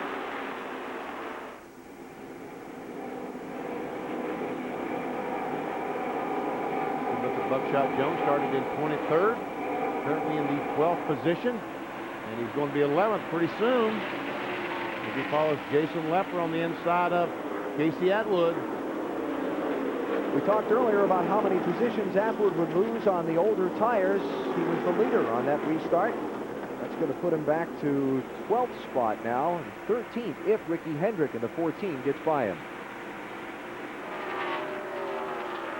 And with the rules in the NASCAR Busch Series, VP, about limiting the number of tires you can change under caution, by making that early strategy call to bring Casey in, he's kind of stuck riding for a while on what he's got. Well, that's right. He has to get on track with the other cars on changing those tires. He can't keep changing. Under NASCAR rules, he can only change 3 tires per position on the caution flag throughout the day. Here's Joe Nemechek, the defending race winner, starting to move toward the front. More on Casey Atwood. Here's Dave Burns. Alan, Casey Atwood runs 12th now. He did stay out during both of those pit stop sessions, so it'll be very interesting here at lap 40, I believe it's 48 now, to see how long these tires will last. A lot of the guys before the race today told us, we won't go much past 50. I said, well, when do you want to come in? He said, when we get a caution. The unfortunate thing is that may be somebody wearing out their right front tire. Atwood running in 12th. Nemechek gets 13th from Ricky Hendrick, or should. Got that inside lane. A little damage on the lower right front air dam of Nemechek's car. See that fender looks like it's flaring out there a little bit. Oh, yes, there is some damage to the right front. He has certainly made contact with someone. Yes, he's had lots of opportunities today with all the crashes we've had. 4 caution flags in 43 laps in this race so far. As we look back from Casey Atwood's car on Nemechek's machine, this is the race for 12th and 13th. People that Nemechek gets to the inside of have to be careful with that anger flaring out like that. Remember the old cartoons? Well, maybe they didn't have cartoons when you were a kid, BP. But when I was a kid, we had cartoons and the Speed Racer villains and all that with the little weapons that stuck out of the tires. That's what Ben Hur used to remember. He used to get those I don't remember in the spokes of the chariots. And yeah, you're right. If he rubs up against these guys, it would certainly cut a tire down easily with that right front fender sticking out like that. Nemechek to 12th, Atwood to 13th, Hendrick in 14th. Tony Raines has been on pit road under the green flag for an unscheduled stop. Dave Burns, what happened to Tony Raines? Apparently they only had 2 of the 4 hood pins in on the 33. NASCAR officials spotted it. They forced Tony to come in and put all the hood pins in. He's 2 laps down now, back in 39th spot as he rejoins the race off the pit lane onto the back straightaway. Not talking a whole lot about Mark Martin right now because he's doing his thing out in front. This is the race for 2nd and 3rd. Jeff Gordon and Jeff Green. Gordon a little wide there in 1. It's like Jeff Gordon got in the corner a little bit too hard, or when Jeff Green in the 10 car pulled up behind him, it seemed to loosen his car up a little bit, and he chased the car up the hill, but Jeff Green was not able to capitalize on the slip by Jeff Gordon. Like Mark Martin, Jeff Gordon making his last drive today in the NASCAR Busch Series. Not getting as much attention as Martin because of Mark's incredible record of success in this division. Here's Matt Kenseth taking 4th spot away from Ron Hornaday. Parker Jr. going to follow. And here comes Jason Keller. So all of a sudden, the handle seems to be going away on Hornaday's number 3 car. He pressed pretty hard on that last restart. Maybe got his tires a little too heated up. This might be a situation, the slower you go, the faster you get. If you try too hard, you do get those tires hot, they lose that grip. So Hornaday falls back to 7th spot. And Jimmy Johnson closes on him to try and take that position.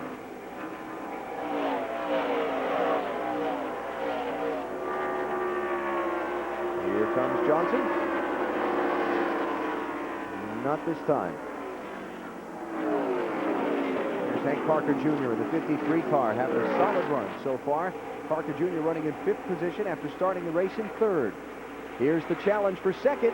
Jeff Green going to go the outside route. I think Jeff Gordon just moved over and said, Jeff, go right ahead because I don't like that car behind me. It's making my car way too loose. I don't like that feeling of trying to spin out every time I go in the corner. So why don't you go up there? Jimmy Johnson gets by the Hornaday car. Puts him back another spot. He's now back to about 10th spot. And Kyle Petty going to try and follow through. 8th position for Kyle Petty. Hornaday back to 9th. Jason Leffler in that green car behind him, the 18 machine for Joe Gibbs Racing. Next up to challenge Ron Hornaday for a position. Elton Sawyer came into this race in 6th place in the Busch Series point standings, involved in a crash a short while ago at lap 43. Marty Snyder's with him. And I'll take a big hit in the point standings. Elton, what happened? I'm not sure, Marty. He was on outside of the 18 car, and I don't know if he got loose or really what happened. Got hit in the side and got turned around, and it's unfortunate. You know, we're trying to race for 5th, and had a pretty decent car. The guys, they'll work on it and try to get it back out. And the damage is fairly significant. They will try to get him back out, but it'll be a lot of work before they can do so. 57 laps into the Miami 300.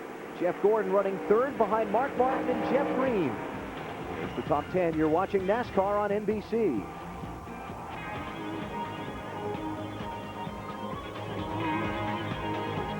We've had all kinds of action so far today. Kevin Grubb and Hermie Sadler involved in a crash at lap 31. Elton Sawyer in the most recent wreck.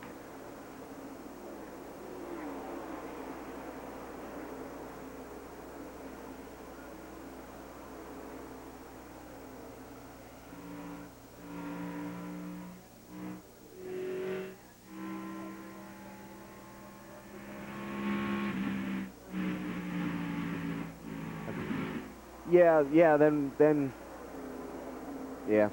That's okay. not working. Not that part of it. They're working on it. Thank you.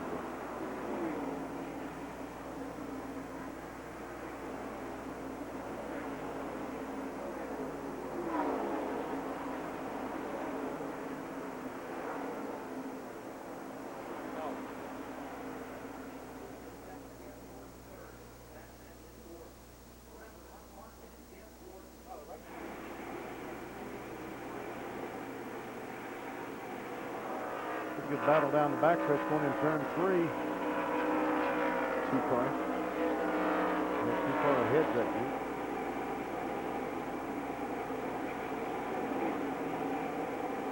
Double zero and 87. Who's moving up? Moving up. Check just lose those spots. 18 is not behind one of them, man. They were no kidding.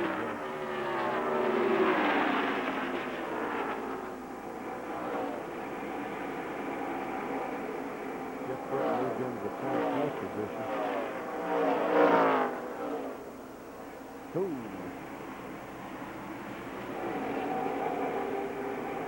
We need to go back and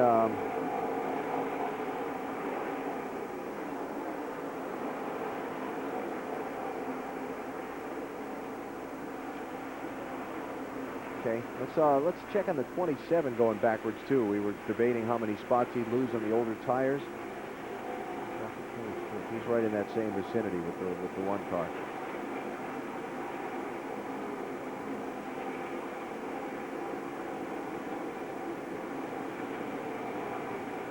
Back at the Homestead Miami Speedway, it is the Miami 300. The NASCAR Busch Series. Mark Martin is the race leader. He has led just about every lap of this thing. All of them except for 4 of the 60 that we've run to this point. Moving back from Mark, it's the lap car of Kevin Grubb that's the first in your frame, then the second place car of Jeff Green, and third place Jeff Gordon. So Mark's starting to stretch it out here at this point in the race. Last time by, Jeff Green was a little bit quicker than Mark, but not much. And that time, Jeff Green was still a little bit quicker, so he is gaining on Mark Martin, but very slowly. On board with Jeff Green as we check on pit road with Dave Burns. Alan, they just radioed to him to be patient. The car would come to him. If he goes out of the corner, hugging the apron, it's pretty good. Otherwise, it's way too tight. So that's how they're instructing their driver right now. Be patient. Jeff Purvis in the 4 car, Jay Sauter in the 43, Marty Houston in the 82. And this is a race for 18th position. Jay Sauter, the 43 car, had to start at the rear of the field today. Changed engines after qualifying. NASCAR called it an unapproved engine change as Steve Park follows these fellas. Steve Park in 21st position. This was a happy young man yesterday in qualifying for the Winston Cup race on the pole in that #1 Pennzoil car, and he just saluted the crowd for almost entire cool-down lap. And he was the last car of 51 to make a time trial run yesterday. The Pennzoil 400 at 12:30 Eastern Time on NBC tomorrow as Bobby Labonte tries to lock up the Winston Cup Championship. See the numbers on Steve Park. Not really made a whole lot of progress so far in this race. Oh, Marty Houston goes in the corner and drifts way up the racetrack. But Steve Park could not get on the inside quickly enough to pass Marty Houston, the 82 car. Well, they're off the throttle a long time entering these corners, aren't they? Only 6 degrees banking here at the Homestead Miami Speedway. Really, the word that describes a driver's job in getting through these corners, Benny, would be momentum. They need to carry some momentum through the corner. And your entry in the corner is so important. You need to be out really wide like Steve Park and then go down to the very bottom of the racetrack. Don't let it drift up too much because you get up there too high, it just will not ever turn. Now catch that left side and try to come off. 26 car is the driver who started on pole for this race, Bobby Hamilton Jr. He's not having very much luck. He is all the way back racing for 27th spot with P.J. Jones in the 1 car. And P.J. Jones holds that spot. Check that 29th spot is what he's racing for. Marty, what's happened to our pole sitter today? Well, he's been tight all day, Alan, and one of the problems on that last pit stop, they came in and took 2 tires. Since then, they have been fading backwards, as you would expect. That was not the right move. The car is still tight for Bobby Hamilton Jr. They have been struggling all day long. And when we say tight, what we're talking about, these guys, when they get on the throttle, turn the steering wheel, the car does not want to turn. It wants to continue straight ahead. And that's the term we use is the car is just too tight. Now, if the back end were to fly up under it, the term we'd use would be loose. Watching from P.J. Jones' windshield. Kevin Grubb making yet another pit stop down on the apron of the racetrack. Kevin involved in a wreck a little while ago. He is now running in 40th position, 3 laps down. P.J. is running a car that is owned by James Finch, the man who's fielded Randy LaJoie's cars throughout the season. This is a Ford. And there is some discussion going on about Finch and Jones teaming up to run the Busch Series in a Ford in the 2001 NASCAR Busch Series season. I talked to James Finch yesterday, and I think he's going to run the General Motors car next year. With a new driver, there's a lot to learn. And see P.J. Jones. Check out our telemetry on board. Watch the RPM. P.J., put your foot off the brake. There you go. That's something you forget to do, is just take that foot and sit it on the floorboard. Now, you know what that tells me? He is a left foot braker. Exactly. He's got that left foot kind of resting on that brake pedal as it goes down the straightaway. This is Ricky Hendrick trying to hold off Jason Leffler. Hendrick in the 14, the white and blue car, way up the track. And Tim Fiedler moves into the battle. This is for the 13th position between the 36 and the 18. Had a motorcycle accident a few weeks ago, cracked 3 vertebrae. Sat out 1 race, came back the next week, and had one of his best races of the season. Now, the 18 car, we saw him make contact with Elton Sawyer, and I think that he's knocked the right front fender in. It just looks like the 18 has just lost all the downforce on the front of his car, will not turn, sliding across the racetrack. And they wear these fenders out in the front trying to get downforce. And if he knocked that in, that would be the reason he's not able to keep that car on the bottom of the racetrack. Still fighting for 13th spot. It's Pinoa now. We good run this time. You can see the right front. You can see the outside of the right front fender on the 18 car. So that's the problem. He's knocked the fender in, lost some downforce, and has hurt his performance. So Pinoa to 13th, Leffler back to 14th. And here's Ricky Hendrick going up to the top side of Ron Hornaday. So Hornaday gave him the wave by. Ricky Hendrick moves into the 11th position. Let's get more on Ricky Hendrick's run so far today. Here's Dave. Well, as you know, he is one of 2 Hendrick Motorsports cars running here today, or 2 Hendrick-related cars. Jeff Gordon, of course, being the other one. And a member of the Hendrick team, Rex Stump, just walked down to crew chief Dennis Conner, that is Ricky's crew chief, and told him some things to try to loosen the car on the next stop that they're doing on the Winston Cup side. So with a whole lot of Hendrick Winston Cup cars here and 2 in the Busch Series today, there's a lot of information being shared that hopefully can help Ricky Hendrick. 20-year-old son of the 4-time Winston Cup champion car owner, Ricky Hendrick, who has impressed so far in his few Busch Series starts. Couple of cars into the garage. The 2 cars involved in the caution back at lap 31. That's Hermie Sadler's machine. Kevin Grubb's car has also gone behind the wall. There's a minimum speed you have to run on the racetrack, and they were not meeting it in their present conditions. So they'll go back and do a little work and see if they can come out and make some more laps and protect their positions in the final championship standings.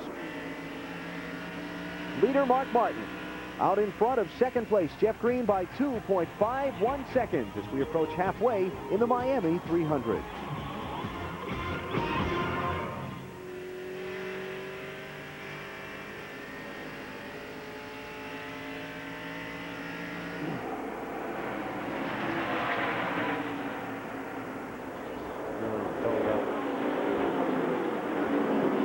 Got it.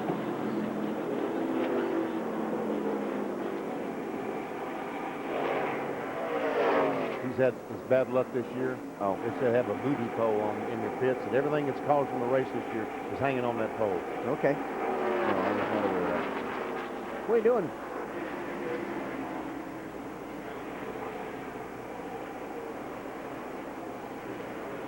We don't have to have a coat for Bobby when Bobby's up here, do we? Okay. We don't have to have a coat, do we, Sam?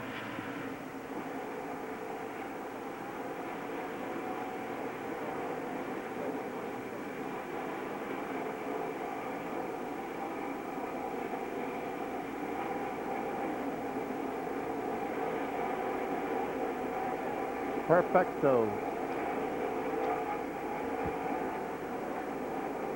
Okay. You okay?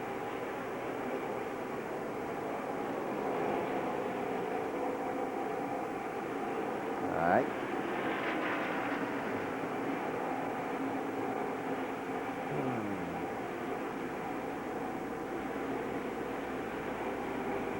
Okay.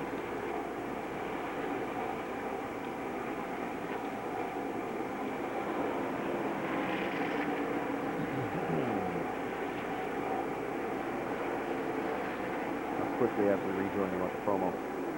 Right away.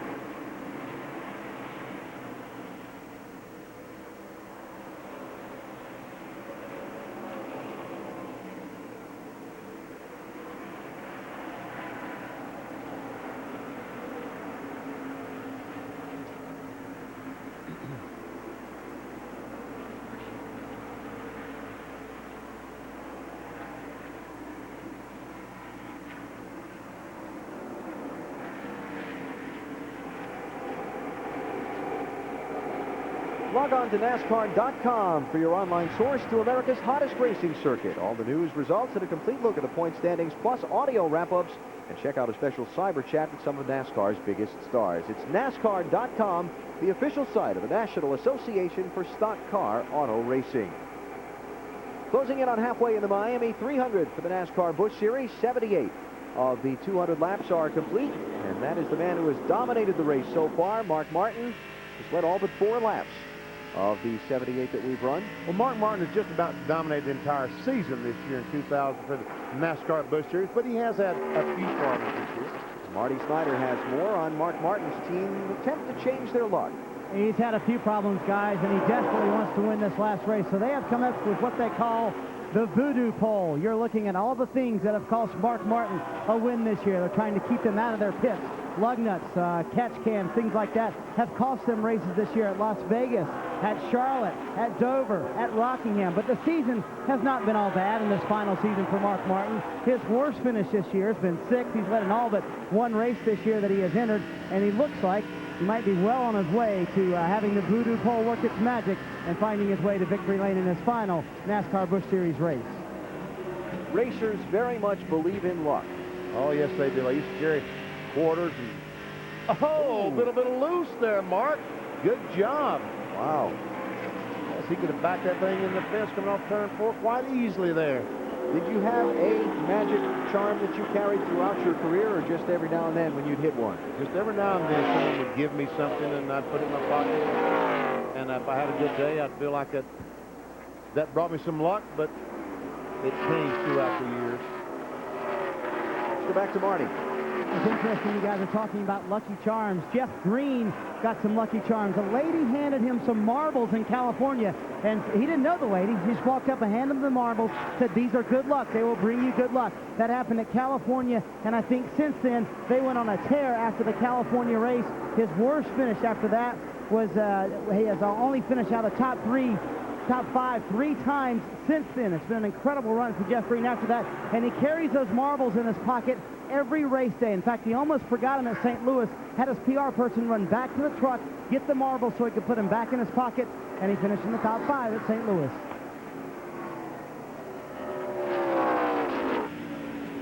Watching Jeff Green run second behind Mark Martin, 2.9 seconds behind.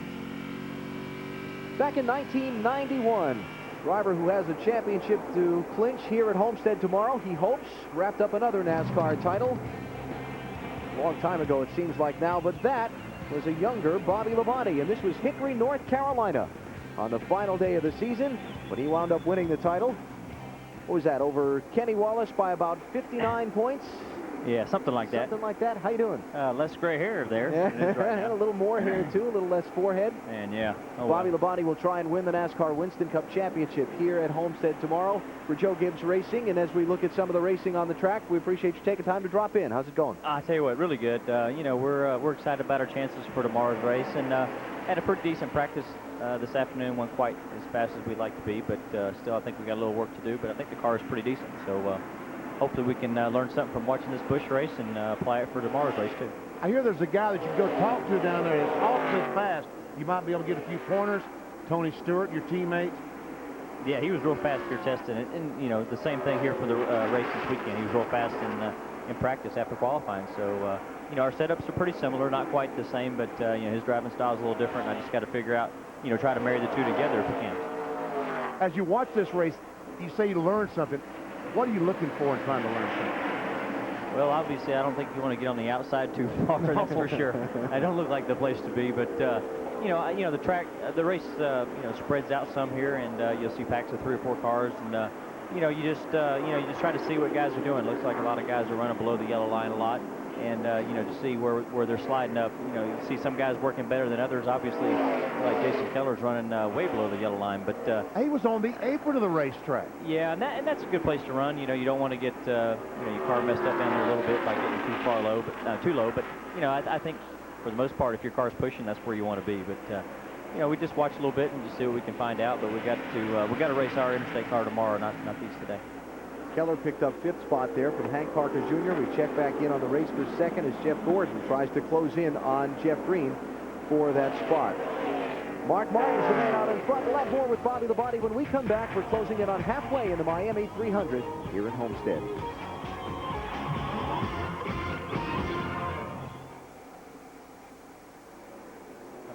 How about that, huh? Man, he was on the apron of the racetrack. Sure. By the way, did you know why that you get so loose off 4 versus 2? The wind. It's not it. There's the elevation change. Hey. That's right. Okay, sure thing. What is the reason why? Elevation. Really? Yeah. The backstretch is 15 feet higher than the front stretch. We didn't get our GPS out. So you should have. Turn around again. We're going to look at the camera once more. All right. We'll spin back and forth like a top. All right. You know, it would be helpful if we had a program monitor we could see while we were facing this way in case you cut to something. Okay. Give us some warning before you go on camera.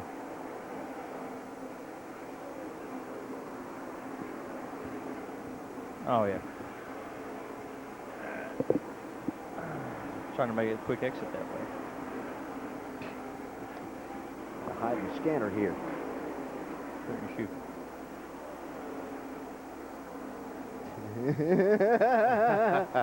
Yeah. We'll get letters. Shoot. Just me? Yeah. How's those crabs? Good. Yeah. He's how to get sick. We've determined that was not what he got. Oh, sick really? from. Yes. Okay, Determined good. it was the flu. We got more coming tomorrow, tonight. So. Oh, do you? Yeah. Good for you. Okay. Okay. All right.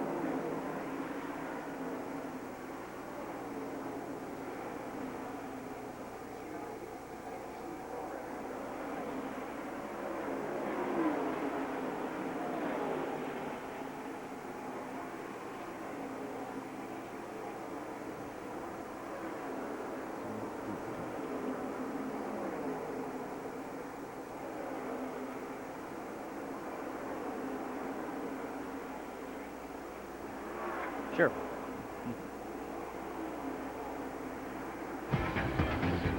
NASCAR on NBC from the Homestead Miami Speedway. It's the Miami 300 season finale for the NASCAR Busch Series. Mark Martin leads. He has led all but 4 laps of the race so far. He's about to complete the 90th of 200 laps in today's race. Alan Bestwick here with Benny Parsons and Bobby Labonte, the NASCAR Winston Cup Championship leader, trying to lock up the title tomorrow in the Pennzoil 400 that you'll see live here on NBC. You had any sleep this week? Oh, yeah. Yeah, it's not, it hasn't been too bad. Yeah, look at the grin. We saw you with that Busch Series championship back in 1991. This is a little bit bigger deal, huh? I slept more then, probably, didn't I? Yeah. Yes. Okay, so. But you've handled the pressure I'm awake well. now, though. You've handled pressure well. Well, I don't know. I guess, you know, that I can handle that pressure pretty good. There's other pressure I can't handle very good, but that right there is pretty good. So, you know, our team's really strong, and we're really happy about the way we've run this year. Excited to be in 218 or some odd points in front instead of 200 some odd points behind, so like last year. So it's really exciting. We're excited about this weekend here. Bobby tries to lock up the title in the Pennzoil 400, which you'll see at 12:30 Eastern Time here on NBC tomorrow. Dale Earnhardt continuing the uphill fight to try and catch Labonte to earn that record 8th title, but Bobby in command, and again 12:30 Eastern Time tomorrow here on NBC. Starting in third in tomorrow's race as we watch the race for second, Jeff Gordon going up around Jeff Green, who's coming to pit road. Second place car on pit road under the green flag at lap 91. Awesome job. I wonder if he's concerned about that right front tire. That's where the line is. Steve Park is in, Casey Atwood is in, David Green is in, all under the green flag here. And so we ride with Jeff Green at his 45-mile-an-hour pit road speed limit. Today Burns. And of course, they're trying to redeem themselves after that first pit stop and make sure that the front tires get on as quickly as the rear this time. Continuity being the key. 4 of these team members have been here since 1993, including crew chief Harold Holly. They want to get Jeff in and out of here in quick timing. Left side tires going on now. Everything much better on the front, and Jeff's out of here. A great pit stop for these guys. 61 laps Yeah, since boy, he did it. big hard, baby. That wasn't even thinking because I think Lay with him. they just got to make sure that right front tire is going to be okay. They made some changes. This morning we talked about it trying to take some pressure off that tire. They want to make sure that everything is okay. Here are Jason Leffler and Joe Nemechek on pit road. Nemechek gives up his position on the racetrack. He had moved up into the top 15. I wonder if that front tire changer is going to knock that fender in because it looks like it's a parachute there. Yes, he will knock that fender in, and that'll help the car some down the straightaway. Ron Hornaday is also on pit road getting service. There's Hornaday. There's Nemechek down on the way. We saw it took a couple extra seconds for his team because the tire changer had to stop to bang that fender in. And Jason Leffler will win that race off pit road, the 18 car. Gets out ahead of Hornaday as well. And I would guess they did some work on the right front fender of the 18 car as well. Remember, a few laps ago, 40, 50 laps ago, he made contact with Elton Sawyer. Here comes Kevin Harvick down pit road. Hank Parker Jr. is also just stopped, one of the top 6 cars. There's Parker Jr. Marty? And Hank Parker is in. He is currently running 5th. The car is very tight. He has said nothing on the radio. He just said, it needs some wedge out of it. That's all I want. I put some wedge in the right rear. That should loosen up 18.9 on the stop for Hank Parker Jr. Jason Keller making his pit stop. Right sides are going on. Jack is down. They'll hustle around to the left side. I said these teams have 3 sets of tires on the caution flag per position. This does not count against that green flag stop. There's Kyle Petty. Marty? And Kyle Petty comes in running 8th. They were a little bit tight. They are going to make an air pressure adjustment, trying to loosen up Kyle Petty. He wanted some water. That's all he wanted. He has said little on the radio today. He's been pretty happy with the car, although it's been tight for most of the day. They cleaned the grill and dropped the jack. Kyle Petty back out on the racetrack.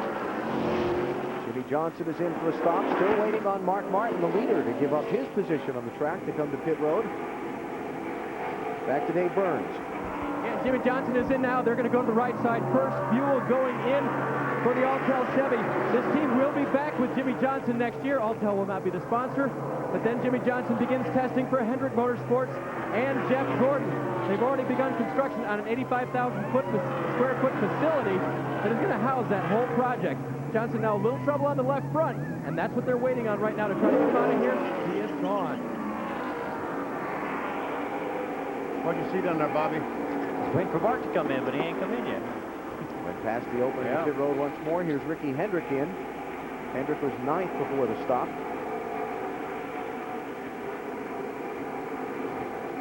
Let's go to Dave. Ricky Hendrick has an experienced team working this car now. This is his NASCAR Craftsman Truck Series team from Hendrick Motorsports. Howard Chipwatch making a wedge adjustment to Ricky Hendrick right now. They'll go to the left side, and these guys will try to get him out of here. All these guys have been working pit stops all year for Jack Sprague in the Craftsman Truck Series. Ricky's out of here. Ricky Hendrick heading back out on the racetrack. Jeff Burton is coming to pit road. He had moved up to 7th before the stop. Here's Burton. Jeff had fallen all the way back to 29th earlier in the race when the crew was making massive changes to his car on a pit stop. Dave? And they will make a 4-tire stop for Jeff Burton as well. Having a little trouble keeping it fired, it sounds like. First can of fuel going in. The fueler sets the can. He hangs onto it. The second can of fuel coming in. Hanging onto the catch can. The car is full of fuel now. Left side tires on. And Burton is out of here. 16-second pit stop. Very good stop. Burton has been moving up. With these fresh tires, can he continue his progress towards the front? Marty, how come Mark Martin hasn't come in yet? Well, I just talked to Tony Lambert, the crew chief for Mark Martin, and Russ Strupp, the crew chief for Matt Kenseth. They're going to stay out as long as they can. Tony's quote was, "I'm going to stay out until he starts complaining about the tires." They want to make this run a very long one. They would like to stay out at least 12 more laps. Around lap 110 is when they want to come in. Mark last pitted at lap 31. I think that Mark is still going to stop twice again. Wouldn't you think, Bobby? Can he? I mean, Mark can run 90 laps on a. No, that's 135 miles. He's still got to stop twice. Yeah, you know, I guess if the car's comfortable, it looks like Kevin Harvick's pulled away on the tires a pretty good amount. But you know, Mark, you know, he'll probably fit in here before long. But I don't know if I want to stay out that long, especially with the, you know, everybody wanting to pit around now to make sure the tires are not wearing excessively. We talked earlier at the top of our coverage of the Busch Series race today about the concern of these teams over wearing a right front tire. We'll get back to that in a minute. First, here's today's pole sitter, Marty. And they only took 2 tires last time now, and this is Bobby Hamilton Jr. They take 4 tires, obviously, this time. Very long day so far for Bobby Hamilton Jr. Let's go to Dave Burns with Jeff Gordon stop. Jeff Gordon's own crew, the Rainbow Warriors, fitting the car today. They've already made a track bar adjustment to Jeff. They're going to make a wedge adjustment in the left-hand side. There it goes, full of fuel, and Gordon is now heading down pit lane at the halfway point of this race. And Ricky Hendrick is back on pit road. Did he make some contact on the racetrack? Right side sure looks like he's brushed the wall with the right side. It's flat.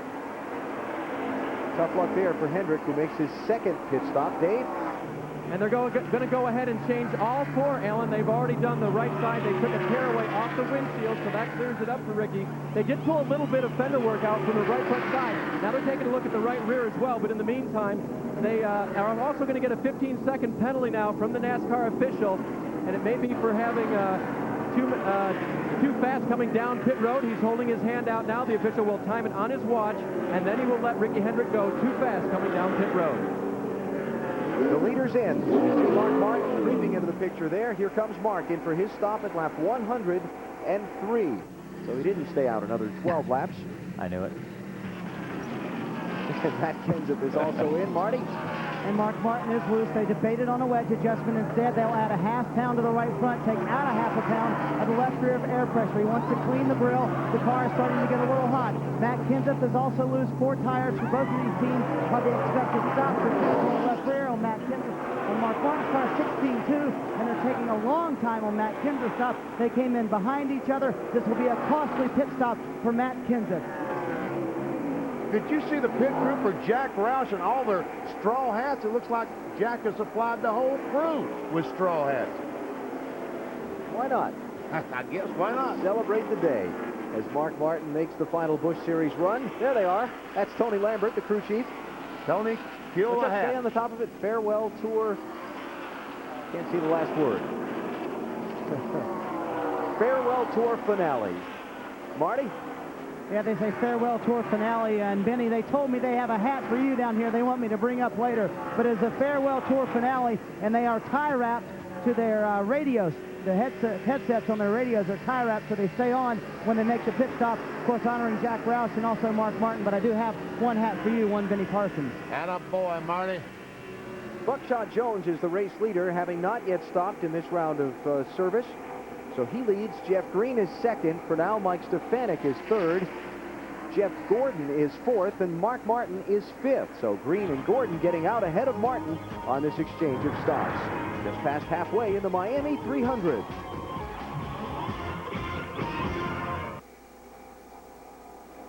The tires really slow down, don't they? Boy. Yeah, 20 car don't, but everybody else does. What is this? Because the 10 car has gained That doesn't add up to 200. 5 seconds on Mark just because he stopped earlier. Yeah. Or 6 or 7 seconds. Yeah, I mean, they will slow down. I mean, you know, they will slow down. They go good, then when they start to fall off, they pretty much fall off. There you go. That right front's getting wore out. And does that.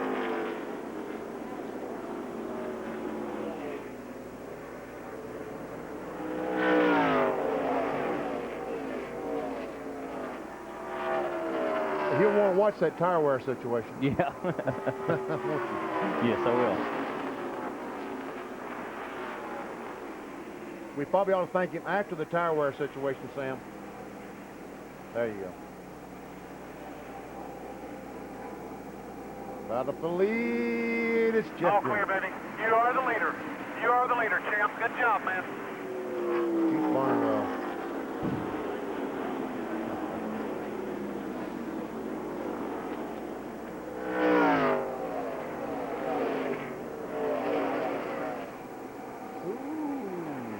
In the middle of the racetrack, that 98.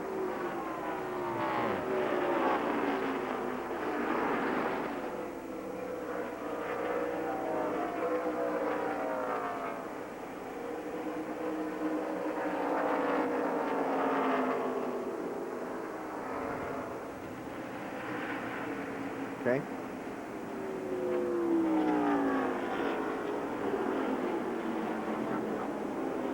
Okay. 14 cars parked. To the garage.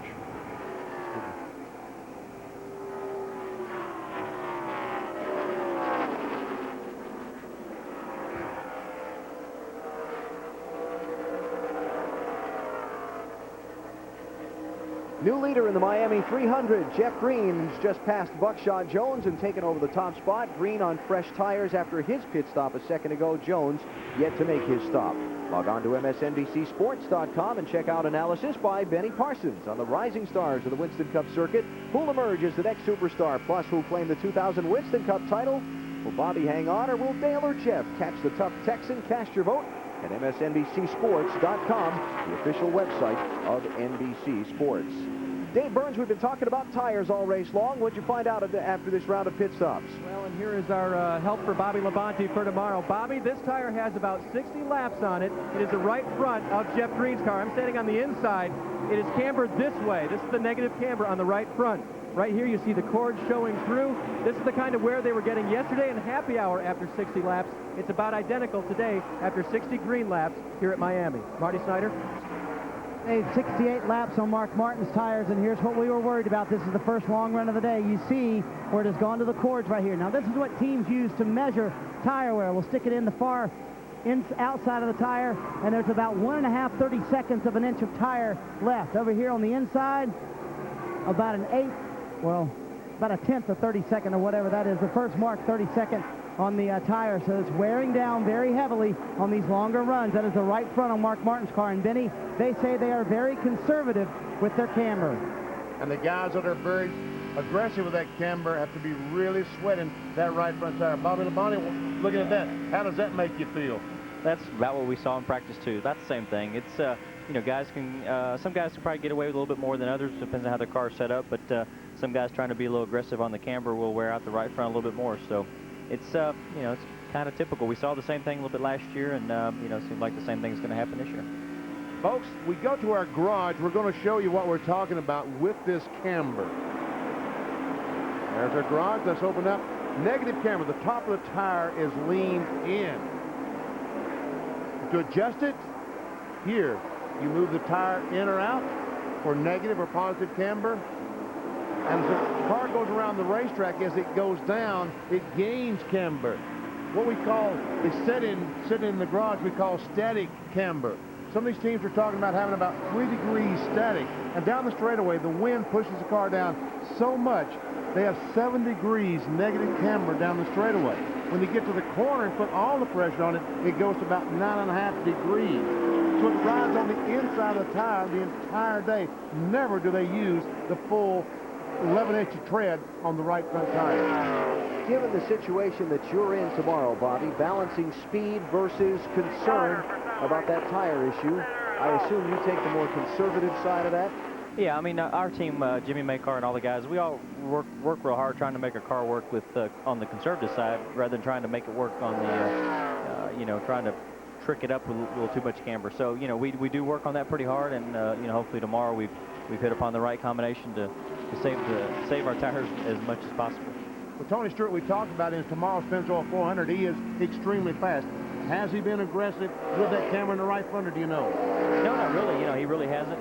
During testing down here, our cars are set up pretty much pretty similar, and today the camber-wise they're pretty close to the same. So really no different than us, and you know, I think that we're pretty safe on ours. But you know, he is going faster, so he might wear his out a little quicker. But if that's the case, he could probably pit 3 more times than everybody else and still win. Leader Jeff Green putting 18th place. Kevin Harvick a lap down. That's kind of a surprise. Thought Harvick would run pretty well today based on what we saw in practice. And you see Jeff Green there, and you wonder why he is so much ahead of Mark Martin, who was the leader early on. Because Jeff Green stopped about 10, 15 laps before Mark Martin. When he goes back on the racetrack with those fresh tires, he was much, much faster than Mark Martin and gained 8 or 9 seconds on him before Mark made his pit stop. I think the stops were probably comparable, but it's the time on the racetrack with those fresh tires that Jeff Green made up all this time. Ricky Hendrick has taken his car behind the wall, Dave. Well, and since they're not running the full series this year, Alan, and this race is really more for experience, the damage done to the 14 was just too much. They decided to go ahead and park it for the day, and Ricky will begin racing again next year in the Craftsman Truck Series full-time. Let's go back and be specific. Jeff Green followed up on what we were talking about a minute ago, Benny. Jeff Green stopped at lap 91. Mark Martin did not stop till lap 102. So 11 laps. That's probably a half, 3/4 second per lap faster, Jeff Green. See Jeff Burton, that 9 car, trying to work his way front, and he still is not on the bottom of the racetrack like you expect him to be. Running in 7th spot, trying to get around the Dick Trickle car there, who's a lap down, and catch Matt Kenseth if he can for 6th. Let's see if he can stay on the bottom. He goes down to 115 miles per hour here, accelerates. We see Jeff take that left foot off the brake, puts it on the floorboard. And as he gets to the corner about right now, he brakes. Okay, full brake, full flap. There we go. Throw the shootout. Throw the shootout. We see that left foot poised on the brake pedal. Every once in a while, he'll touch the pedal. That's, the red light indicates that. Dick Trickle there working on a car in front of him, and I believe Trickle racing that car for position. That is the 25 car, Chad Chaffin, that he's trying to get around, and those two racing for 27th and 28th. And here's an unscheduled stop for Ron Hornaday, who was just in a little while ago. There seems to be some confusion on the 3 car. Changing 4 tires. Ron Hornaday, his final race for Dale Earnhardt. Been driving for Earnhardt for a long, long time. He's going to be driving for A.J. Foyt next year. And as we watch Jeff Green lead, a final thought from Bobby Labonte. He really worked hard not to talk much about this championship through this last month and a half or so. Have you even allowed yourself just for a minute to think about a celebration tomorrow? Not really. I've done pretty good about that. I think everybody can say I've been pretty hard to talk about that with. But we're excited about tomorrow's race. We still got our job to do, and we're going to go out there and do the best we can with our Interstate Batteries Pontiac. All the guys are pumped up and excited. Just want to let you know that, you know, Tony Stewart and his guys have won more races than you have this year. So bragging rights in the garage is a little, back home, very important. Jimmy Maycar and the guys would need a couple more victories. We've talked about that, trust me. we don't want to let that one sit either. We're trying our best to make sure we win more races than them. All right, Bobby. Starts 3rd tomorrow. Best of luck to you as you chase the championship. Okay, thanks a lot. Thanks, guys. Bobby Labonte in the Pennzoil 400 tomorrow here on NBC. We're back to Miami in just a minute.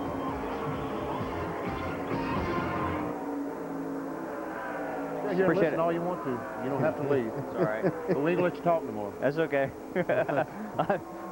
You heard all you want? You should not let me talk to begin with. Oh. Perfect. Hey, man. All right. Good luck. Thank you, bud. Good luck to you tomorrow, okay? Saw that. Have a chair back. Thank you, Timmy. Thanks, Tim.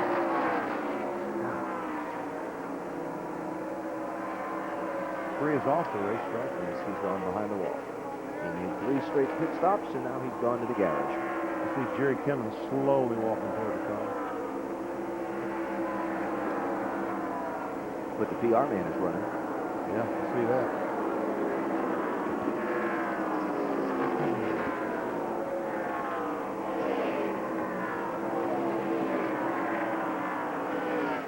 Okay.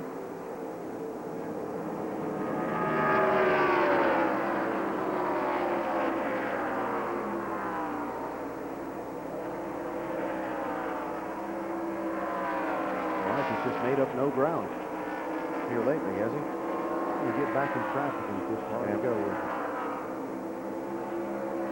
Should be a good point somewhere in this little segment of the race to just look back through at a few people.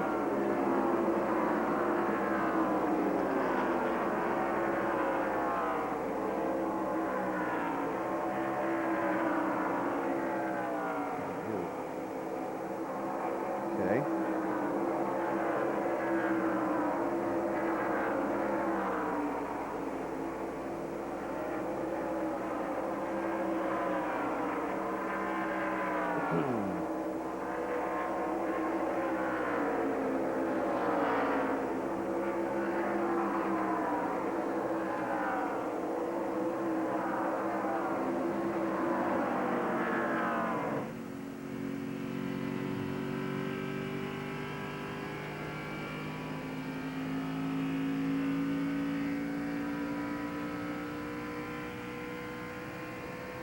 Coming up next on NBC, it's the home finale for the Fighting Irish of Notre Dame as they face the Boston College Eagles. Last year, BC held off a late surge to upset Notre Dame in a high-scoring thriller. Now Julius Jones and the Irish look for redemption as these two rivals battle once again. Boston College, Notre Dame next on NBC. There's Jeff Green, the race leader, locked up the Busch Series championship 3 weeks ago. He's trying to end it with another victory, what would be his 7th of the season. He's 2.17 seconds ahead of Jeff Gordon and even 3 seconds ahead of Mark Martin. Ron Hornaday, the latest driver to take his car off the track. Dave Burns, what happened? Well, we'll check with Ron here. Ron, I heard thought you had maybe a left rear going down the first time, and then what happened? We did have a left rear go down. The car got real loose, and you know, we were fighting a little bit of a push all day. I come out of pits the first time and knocked the fender in with Jeff Green, and that made it real tight, but we had a great car. These guys worked their butt off in the Tampa Chevrolet, so great car coming from 24th to 3rd or whatever we were. Thought we had a shot at it, but I pushed that fender in. But come out of pits, I guess I thought I broke an axle, went down the back straightaway, and the motor just over-revved, so it sounds like I burnt the clutch up. Okay, that's the report that we were getting, was that it was the clutch, and leaving the pits like that, guys, in a hurry can really do damage to that. So Hornaday is out. Ricky Hendrick is out. Kevin Grubb, Hermie Sadler, Scott Wimmer all out. Those last 4 that I mentioned as a result of contact with the outside wall. And we see Jeff Green going by Mike Stefanik, and the 18 car of Jason Leffler be the 13th and 14th place cars, and the leader puts a lap down. Wow, that was close, exciting. I'll bet you none too appreciated by Mr. Green either. I'm telling you. I win a championship, and look at all the respect I get from these young kids. Race summary so far, 5 lead changes, most of those, frankly, occurring during green flag pit stops. Mark Martin dominated the first half of this event. Cautions coming out. Debris in turn 4 is the reason. There goes Jason Leffler to try and get a lap back. Jeff Purvis to try and get a lap back from Jeff Green. Story of the race, basically, the fact that Mark Martin dominated the first half of the race. We had 4 cautions, all happened real quick in the opening 40 laps of the race. And then we went on a long green flag run. Jeff Green stopped 10 laps before Mark Martin did on the green flag pit stops. That got him the lead with the lap speeds on the fresher tires, and Mark's been trying to catch up since. caution, a pretty good break for Mark. I think it is a good break for Mark. I mean, wonder why Jeff Green stopped earlier than Mark Martin. Well, the guys in the pits told us the right front tire, the inside was worn out. Jeff Green felt that tire start sliding across the racetrack. He knew from that feel that it was worn out, so therefore he called Harold Hawley and said, look, I got to stop. I got to change this right front tire because it was only going to last 4 or 5 more laps. It was going to blow out and make contact with the wall. Looks like the leaders are going to come in. Jeff Green, Gordon, and Martin all coming down pit road. That's that inside access lane you see separated from the racetrack. We've had a couple of races here at Homestead where the leader has passed the pace car because it's a shorter way around. NASCAR very specific in the drivers' meeting this morning. You can't pass the pace car. That's a no-no. Well, the speed limit on pit road is around 50 miles per hour, but going around the race, if you run 50 miles per hour, you would pass the pace car because he's going such a longer distance. So actually, they're probably running 35, 40 through that access road. These stops coming with 73 laps to go. So it's Green, Gordon, and Martin, the top 3 in the triple box. We go to Dave Burns. The last time Jeff Green radioed into Harold Hawley, he said it's way, way tight coming off, so they're going to make an adjustment to try to take care of that. By the way, the guy from Jeremy Mayfield's crew who's helping out today, that is Scott Wolf from the Winston Cup side. He runs around to the left side now as they try to finish. Meanwhile, Jeff Gordon's crew getting the left side done, and they are out first. Marty Snyder. For the first time all day, Mark Martin has been tight. They put 2 rounds into the right rear. It is a 4-tire stop for Mark Martin, and he will not win the race off pit road. 17-4 on the stop. And Jeff Green goes from leading the race back to the 3rd position. Looks like our angle is not very good for the exit up pit road. It looks like that he might come out in 2nd spot. Jeff Gordon gets off pit road first. His crew gets him out ahead of Mark Martin and Jeff Green. 72 laps to go in the Miami 300. You're watching NASCAR on NBC.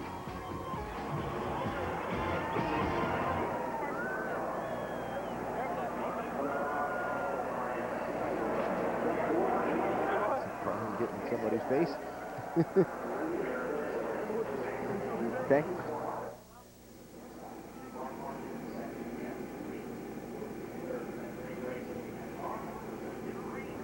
You saw what you did a while ago, didn't you, Joe? Anything rubs that screen, it goes on the...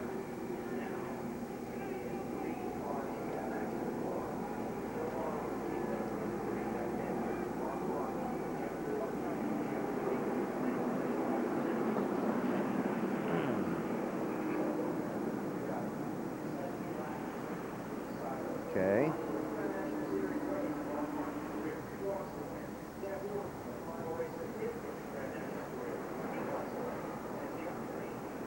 Look, don't put up that. Do not put up that graphic. Why? They fixed it. Oh.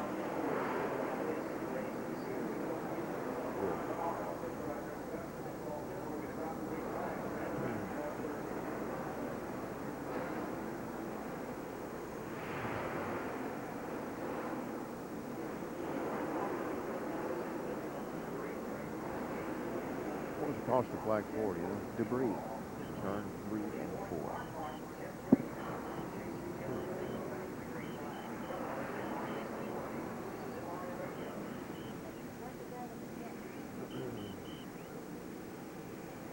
Okay. Okay. Huh? Yeah. Yeah, exactly. Exactly.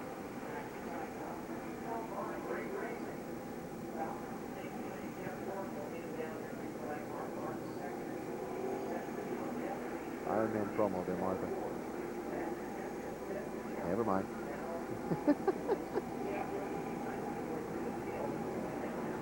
Back at the Homestead Miami Speedway under caution, actually getting the 1 to go signal. We'll go back racing next time. This caution for debris up in turns 3 and 4, slowing the race for a 5th time.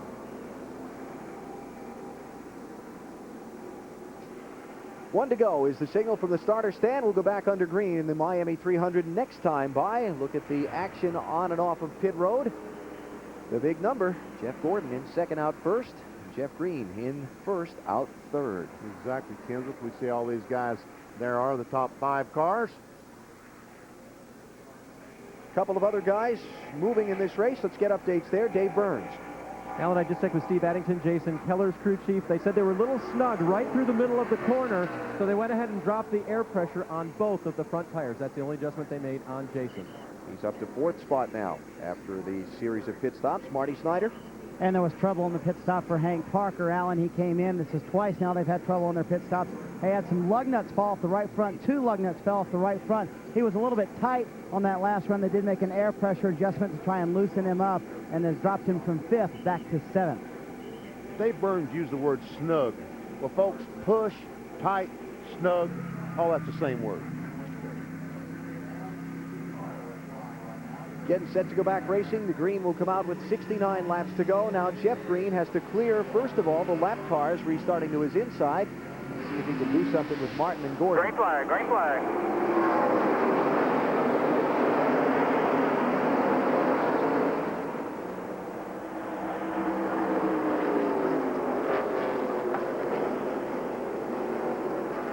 Kevin Harvick, the lap car, sliding in between Gordon and Martin.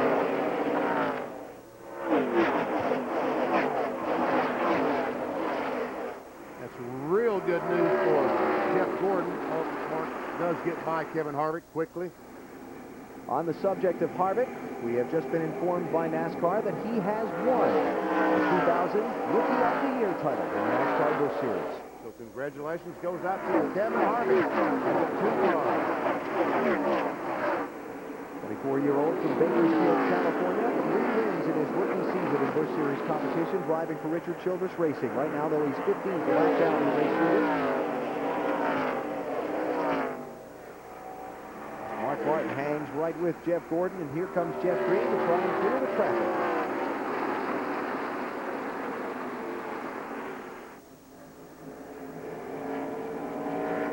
Jeff Green won the NASCAR Busch Series championship a couple of weeks ago, Memphis, Tennessee, the last Sunday in October. He wrapped up the title and is in position to win the championship by the largest margin that anyone ever has in the history of the Busch Series. His lead is 606 points. The largest margin the title's ever been won by is 426.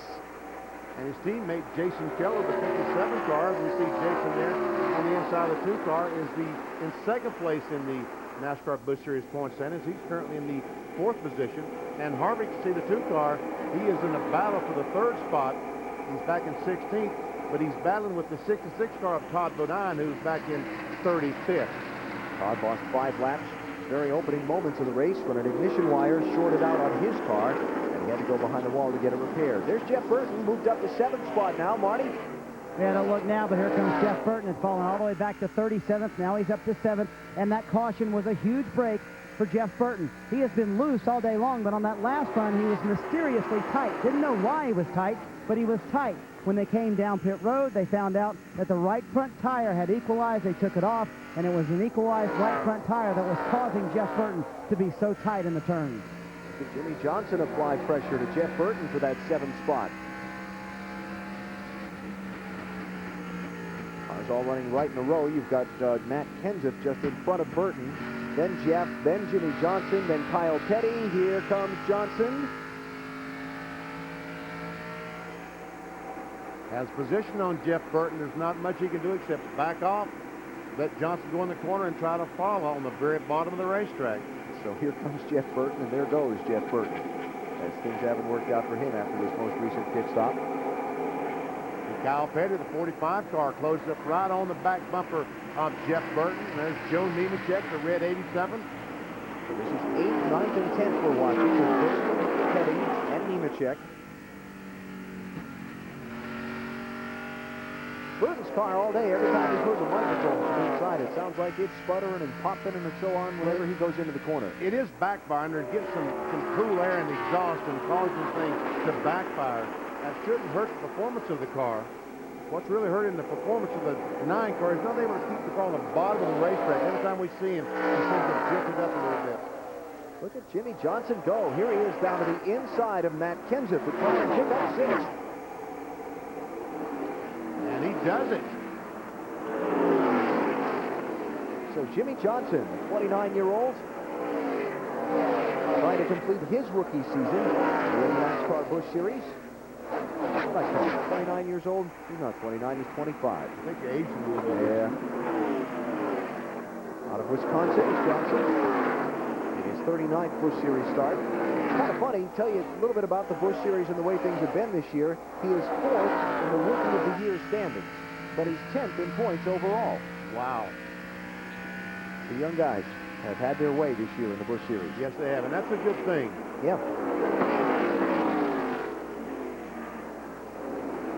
So Johnson ahead of Kenseth for 6th spot. Matt now racing with Jeff Britton and Kyle Petty and Joe Nemechek for 7th, 8th, 9th, and 10th. 62 laps to go. Jeff Gordon leads the Miami 300. You're watching NASCAR on NBC.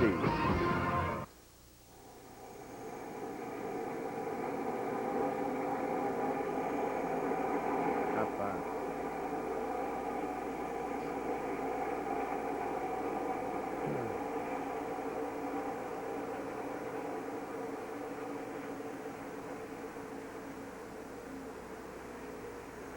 Yep.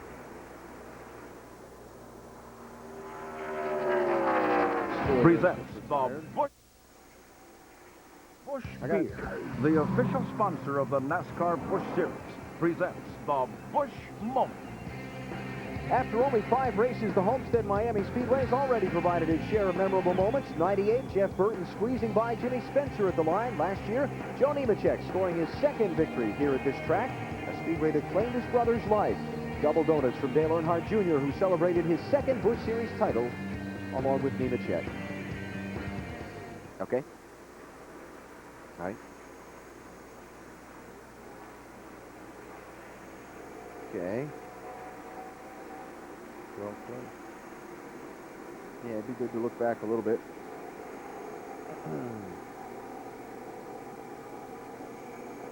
Yep.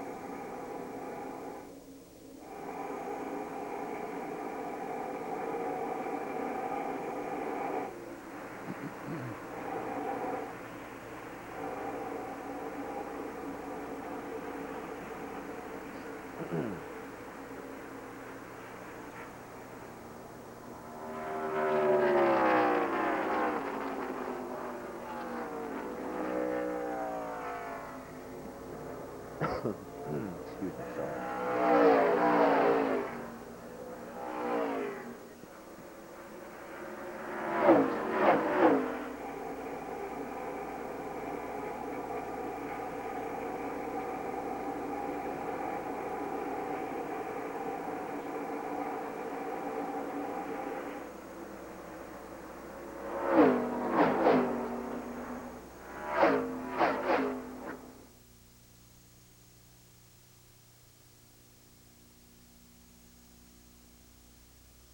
Busch Beer, the official sponsor of the NASCAR Busch Series, presents the Busch Moment.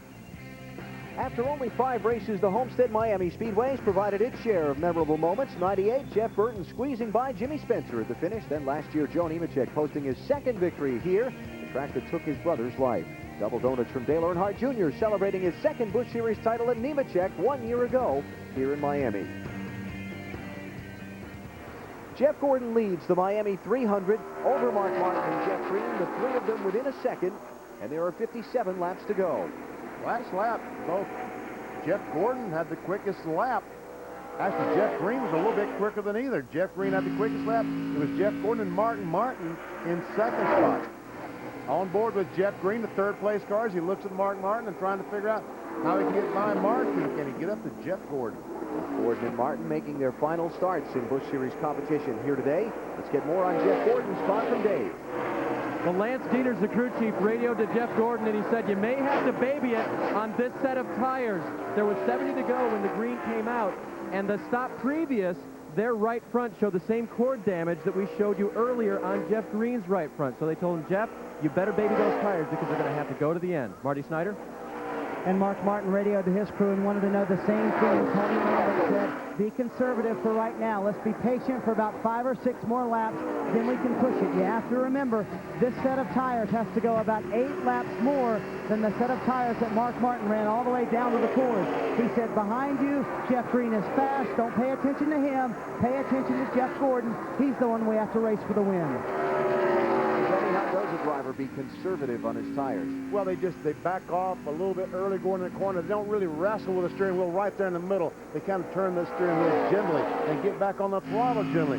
Try to drive the car as easy as they can. No quick herky-jerky movements with that steering wheel. That will slide that tire across the racetrack and wear it out quickly. Eldon Sawyer has just retired his car from the event. He will wind up finishing in 40th position. 6th car out of the race so far.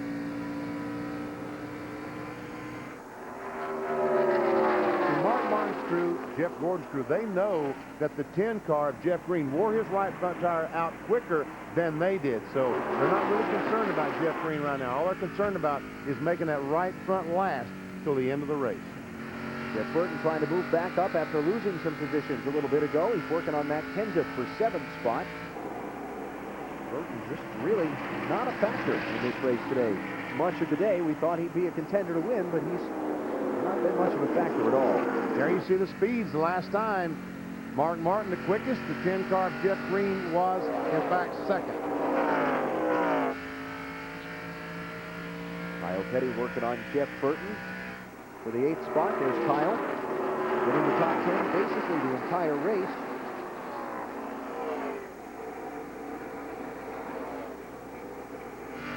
You know, we talked a lot about the leaders, and we got those reports there on Gordon and Martin, but all of these drivers have got to run that 70 laps on this set of tires, and they've all got to be concerned with balancing how hard they press to get these positions now with making sure they've got enough to finish. That's the real concern they have right now. It's just that 70 laps is the twilight zone. I think that the cars will probably run 60 laps without any problem, but will they run 70? The drivers have to, you're right, Alan, they're very concerned right now about that right front tire. And all of this, you know, assuming there's no caution flag before the finish, which you have to assume there won't be another caution flag. Jay Saunders had an interesting day. Changed an engine this morning, had to start at the back of the field because of that. That is not allowed in the NASCAR Busch Series, but look at his steady progress through the day. Started 41st, and he's now up to the 12th position. Talked to Gene Need this morning, the crew chief on the 43 car, and he said, I think we're good. The tire sheet yesterday afternoon in last practice session was good. The air buildup in the tires was good. And he was right. He is good today in 12th position. Here's Jeff Burton looking on Matt Kenseth for 7th spot. He's going to get a little bit of running room there to his inside. Ooh, see Burton's car there? Start wiggling a little bit. He got those left side wheels on that painted line, and I've heard some of the drivers talk about if you get the wheels on that painted line, it's slippery. Because it is very smooth. There isn't any rough surface like you normally would see on a road. As Kenseth about to lose another spot to Kyle Petty. See how Kyle was straddling the line there. He had the left side wheels inside it, so he didn't have them up on the painted surface. So Burton up to 7th. Kyle going to challenge Kenseth for 8th.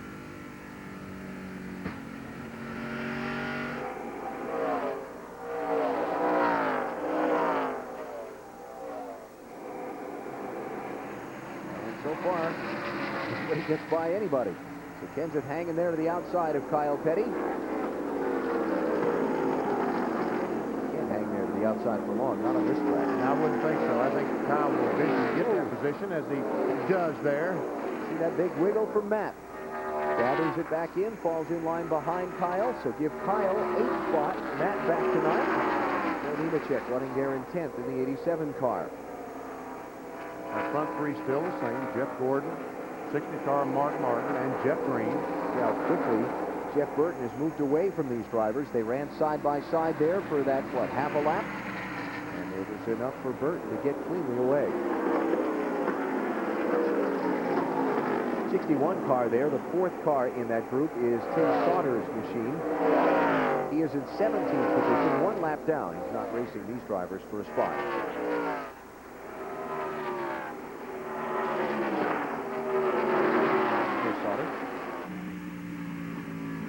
On board with Joe Nemechek as he tries his best to close in on Matt Kenseth. Saw Joe has made up a lot of ground today, but certainly expected coming into this weekend to run a lot better than he has. Joe, winner of this race for 2 of the last 3 seasons. Came down, tested, Thought they were going to be strong. Very disappointed in only qualifying in 29th spot and really have not gotten to the front at all. That position is going to be now taken about as far forward as Nemechek's been all race. He's definitely been struggling with the setup today, there's no doubt. And again, that concern they all have of that right front tire wearing it out. Talked with his crew chief, Brian Patty, this morning. They made chassis setup changes based on what they saw in final practice yesterday. Really had no idea how it was going to affect the handling on their car starting the race, but they just felt it was something they had to do to be able to finish. Jeff Gordon leads Mark Martin and Jeff Green with 46 laps to go in the Miami 300. You're watching NASCAR on NBC.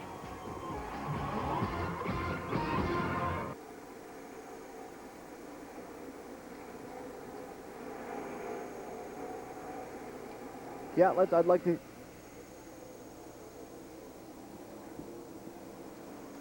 Piece of paper here, okay. Yeah.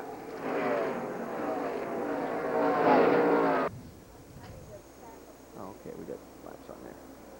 Wonderful.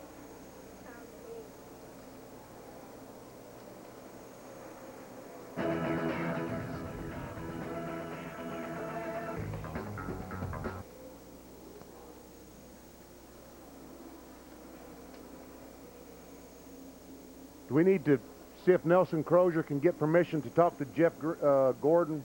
Can we patch in somehow his...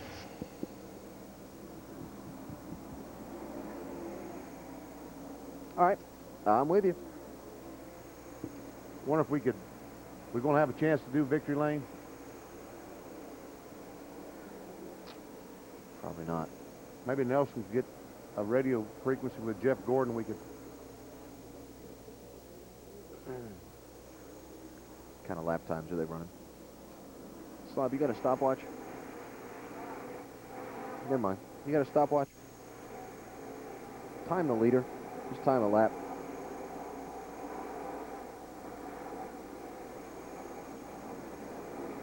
I know, Marcus Clement, I saw that.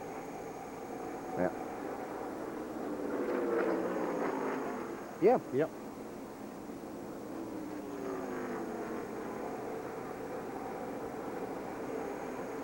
Yep. I'm ready.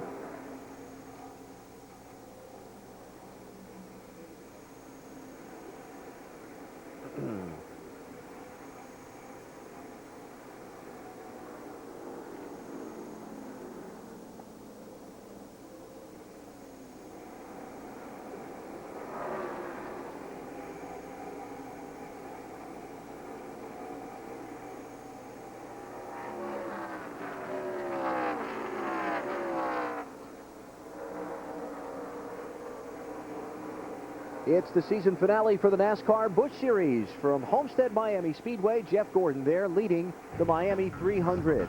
Wild start to the race, lap 15. Scott Wimmer hard into the outside wall in turn one. He's okay with just a minor cut on his chin.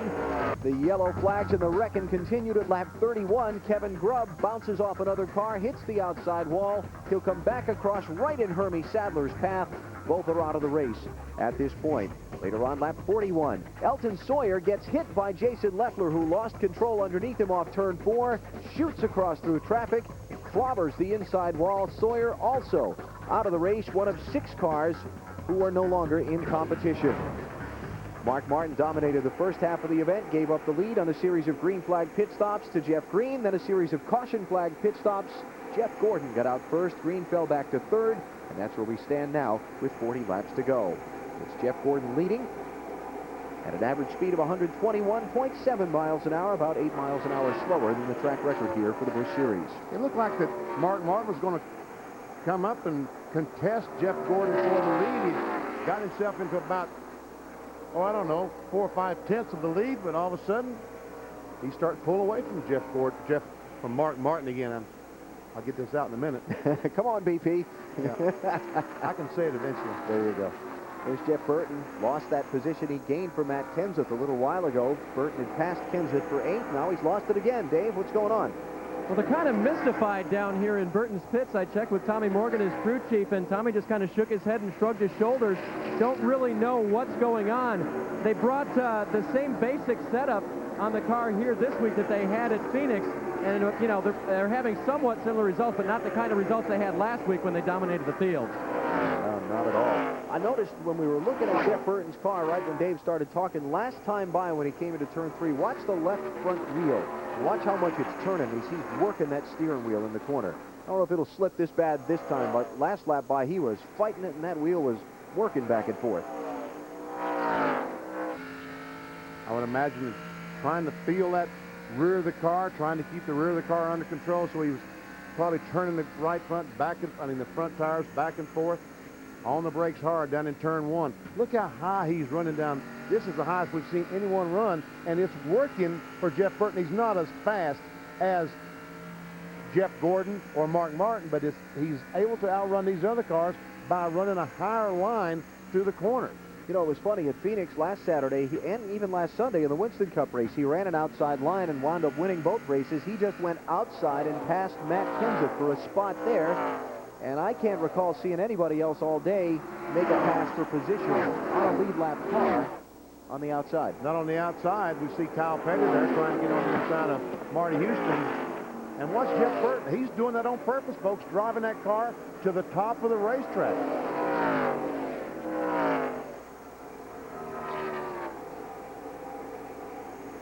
Race for 13th position, Tim Fedewa in the 36 and Jason Leffler in the 18.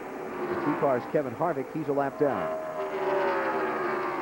Harvick, the 2, currently in 18th position. Fedewa started the race in 28th spot to move up to 13th. Leffler was up front earlier. He started in 10th, was running as high as, what, 5th? And now he's fallen back just a little bit. I think Jason, when he made contact with the Elton Sawyer car and knocked that right front fender in a little bit, I think that kind of ruined his day. Tim Fedewa has not had but one top 10 finish since late July. He had a top 10 run at Memphis a few weeks ago, but that was really the only thing that he's had for much of the summer. Watching Kyle Petty now as Jeff Burton catches him quickly, and here he goes again up the outside. Wow. Can you imagine someone is making the outside line work at Homestead? It's a pretty foreign concept, isn't it? It is. I mean, he's driving that car up there, and it's working. And the one car of P.J. Jones smoking badly by the start-finish line, and he has been black flagged by the NASCAR officials. Jones getting it down onto the apron, out of the racing groove, and he'll have to come back around to pit road. P.J. down in 21st position, one lap down. Coming out from under the left front. Like an oil line or something has sprung a leak. And spraying oil back on the exhaust system. That's where we see all the smoke coming from. So P.J. Jones goes to pit road for attention. And Mark Martin, look at this, closing in on Jeff Gordon. Chopped down another couple of car lengths on him. Last time by, he was about a half mile per hour faster than Jeff Gordon. Here he comes off the line. That time, he was still about a half mile per hour faster than Jeff Gordon. Marty has more on Mark Martin. Well, Benny, you speculated earlier that when Mark Martin pulled up to Jeff Gordon, that Jeff Gordon pulled away from him. Actually, Mark kind of let off at that point. There's a speculation among his pit crew. Mark hasn't said a word, but they think he was just trying out the car, seeing if he could get to Jeff Gordon, and he did, so he backed off, saved his tires for a little bit more, and I just asked Tony Lambert, did you just tell him to go? And he just smiled as if they know who the winner of this race might be. Well, Mark Martin is closing on Jeff Gordon. He's running faster than Gordon each successive lap. We're closing in on the finish of the Miami 300. Stay with us. We'll find out how it turns out.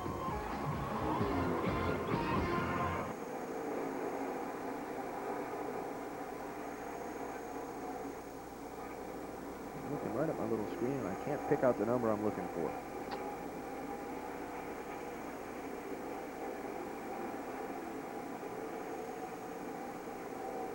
Yeah,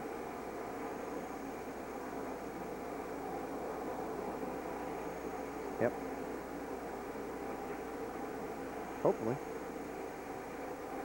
If you've only got a minute 25 break and we lose the pass for the lead, then that's really bad luck. Oh. Never mind. Look at them both, right down below the line. Yeah. we'll do the happy dance.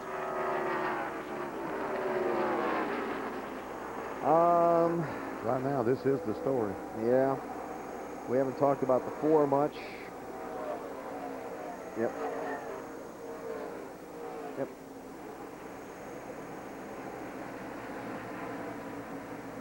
I think Mark slipped off that corner. Yeah. That one.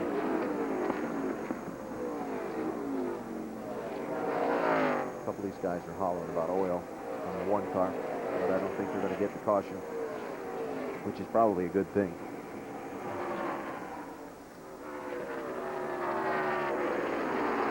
Oh, here's trouble. Here's trouble. Right in the groove, too.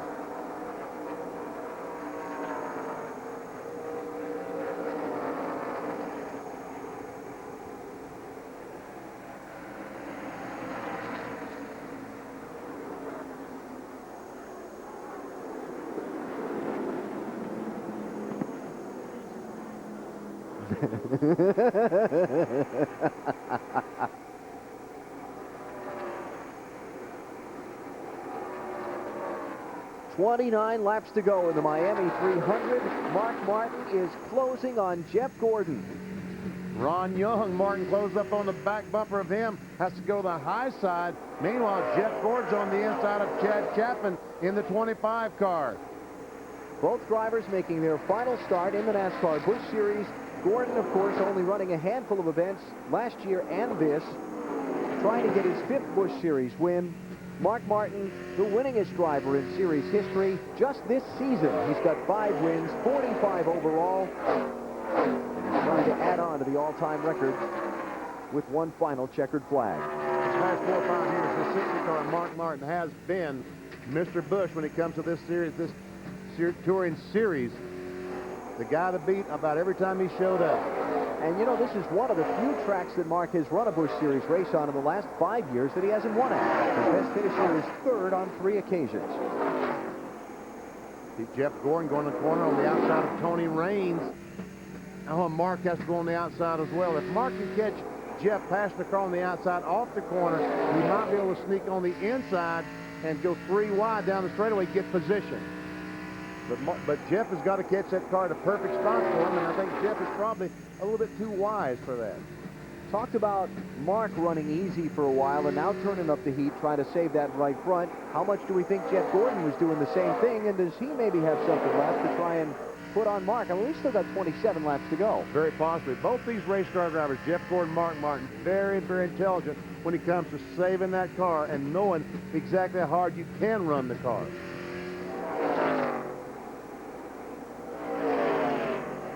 Pulled away from 3rd place Jeff Green by 2.5 seconds, 2.63. The margin now from leader Gordon back to Jeff Green, so he has fallen out of the chase here. And in fact, Jason Keller, his teammate, is closing a little bit on him for 3rd spot. He's still got a ways to go before he'll catch it. Interesting to watch how much the racing line has changed throughout the day. They all started out trying to hug that yellow line all the way around the insides of the corners. Now they're both going down below it at both ends of the racetrack, getting into the corner. Then they kind of let the car run up a little bit and then cut back down below it. Watch Mark just goes down on the apron of the racetrack. I think there's some grip there with that left side tires. I think all the cars have been on the racetrack. I think it's very slippery there. I think when they go down to the left, they're getting some grip with that left side, and that's why they're doing it. Focusing on the race for the lead.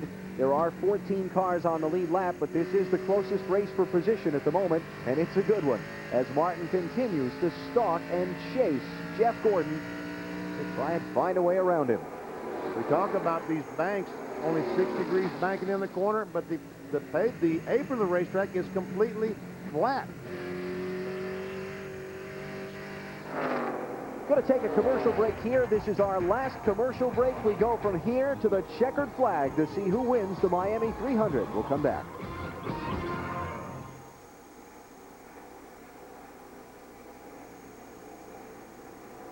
Yep, that's fine. How fast were they running, Bill? Slob. How fast were they running? 40 seconds. Did Benny get to the thermostat? Here we go, here we go. This will be tight. Oh, Blaze moved up to racetrack. Boy, Jeff got a break there. Okay. With talk about something else up here. No, I'm worried about the thermostat being turned down to about 30. Yeah, turn it up to 40, Slob. Yeah, thank you. Turn it up to 40.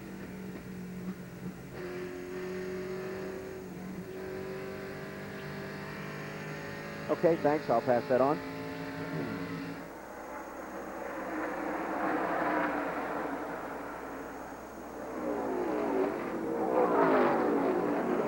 Hamilton going 2 laps now.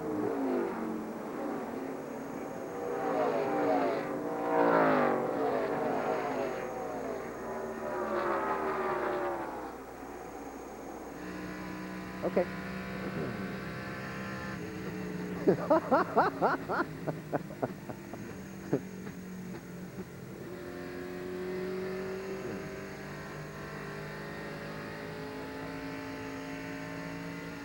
Up next on NBC, it's the Fighting Irish of Notre Dame taking on the Boston College Eagles. The Irish trying to avenge an upset loss at the hands of BC a year ago. That's next, right after our race here on NBC. Watching the fight for the win in the Miami 300 between Jeff Gordon and Mark Martin. They've been in and out of lap traffic, and the interval between them has shifted accordingly. And Jeff Gordon is really getting a break now. Most of these guys are moving over. Kevin LePage, the 71 car. They're moving up the racetrack and giving these guys the preferred line on the bottom of the racetrack. If some of these guys were to stay on the bottom and force Jeff to pass them on the outside, and they do it off the corner, that would be the chance that Mark Martin needs to jump on the inside and try to pass Jeff Gordon. As they begin to race harder and harder for the win, remember, tires are a story in this race. At 60 laps earlier in a couple of sets of pit stops, we began to see some Ford showing through the right front tires on some of these cars. They stopped with 70 laps to go if we go without the yellow to the finish. And we see the Jason Leffler in the 43 car battling for position. This is for 13th and 14th, and Leffler has it. Last couple of cars on the lead lap there, and look at Mark Martin closing in on the back bumper of Jeff Gordon. 19 to go. Catching him's one thing, passing him to another. Is another, because when these cars anymore, they're so aerodynamic. When they pull up behind another car, you lose the full complement of air on the nose of the car. You lose that downforce, and the front starts sliding off the corner as you accelerate. We call that an aero push. And Jeff Gordon got a break. He caught the car going in the corner. That was Randy LaJoie. Caught him going in the corner. He was able to get his car down to the bottom to the groove, and the 60 car had to go on the outside. That's Kevin Harvick wiggling his car back and forth. He got up high out of the groove off turn 4, trying to get all the junk and debris and rubber excess that is up on the high side of the racetrack off those hot racing tires before he gets back up to full speed. Jason Keller running in 4th spot. Let's talk about him for a minute. Here's Marty. And another great run for Jason Keller. They have had 4 top 10s in the last 5 races. Looks like they're on their way to another top 10 today. Jason is very excited for the season to be over with. Not that he wants to quit racing, but he finally gets to move into his house. Now, he has been building this house for 1 year starting this weekend. He contracted it himself the whole time. He hired all the subcontractors. He said it took him about 50 hours a week to get it done. And the joke is, he said, if I can do all this, race my car, contract this house, and finish second in the points, then I can surely win the championship next year. Let's go to Dave Burns. Well, Jason Keller was kind of the test driver for the team. He tested both the 57 car and the 10 car of his teammate Jeff Green a few weeks ago. Green should thank him. They're both very quick, but unfortunately neither one of them have been able to get up and challenge Jeff Gordon or Mark Martin today. Green running 3 seconds behind Jeff Gordon. Keller running 4.8 seconds behind the leader Gordon. And Gordon's put a little space on Mark Martin here in these last couple of laps. All of a sudden, he seems to pick up some speed. He's about 3/4 of a second now in front of Mark Martin. There's the interval between the two. Let's go down to Marty Snyder. And there's some concern in the Mark Martin pit. He radioed to the crew. He said the right front is starting to wear very badly. I'm a little concerned about it. And all Tony Lambert said is do what you can do. And it appears that Mark Martin may be giving up the ghost on trying to win this race. Watch this car slide up the racetrack. We've seen him down on this yellow line all the way through. Oh, with, once again, that big wiggle off turn 4. Boy, Mark Martin right now is fighting a very ill-handling race car. And Jeff Gordon getting out to that kind of a lead, now he can try and take care of his tire too. He can kind of slow down to Martin's pace and just try and keep that gap between them. Because again, Gordon's going to have the same concerns about his right front. Run 70 laps on that set of tires. So this could still change yet. If one of these guys just run it too hard and ends up going right through that tire. Let's mention that P.J. Jones has just retired his car. Engine failure. As the reason out, we saw the smoke on the machine earlier. He's going to finish 37th today. 15 more laps to fight this thing. Mark Martin has to be looking at that scoreboard. They're talking to Tony Lambert every time down the straightaway and said, how many more laps? How many more laps do I have to sit out here? And look at these guys on the apron of the racetrack trying to find some grip someplace. Todd Bodine moves low, gives the leaders way. Todd lost 5 laps earlier in the event when the mandatory kill switch for the ignition that's mounted on the steering wheel shorted out in turn 1 right after the green flag. So the leader 5. And with 13 to go, that is 0.8 of a second between Gordon and Martin. Well, what do you think, BP? You're in Martin's car. You know that right front's starting to give you a little trouble. Do you try and cool it off? Can you try and cool it off and make a final charge? What is he doing? Well, I think he's just trying to finish the race right now. I think that's what he's trying to do, Alan, when he goes in the corner here, when he lets it drift up the racetrack like this. I think he's trying to take it easy on that right front. So you think he's kind of saying, okay, I surrender. I just want to see the checkered flag right now. Gordon to the inside of Jason Jarrett. Jarrett in 36th position, now 6 laps down.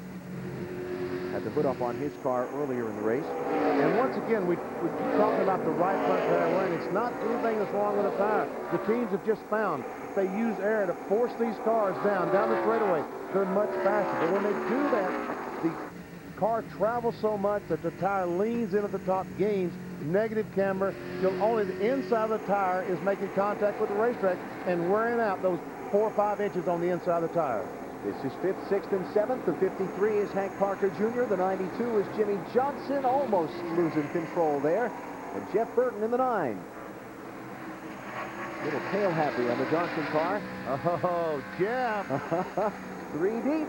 Man, oh, man. Now watch you go to the top of the racetrack. And now watch Johnson on the inside. But I think Jeff is going to have the momentum off turn 2 and take that spot away.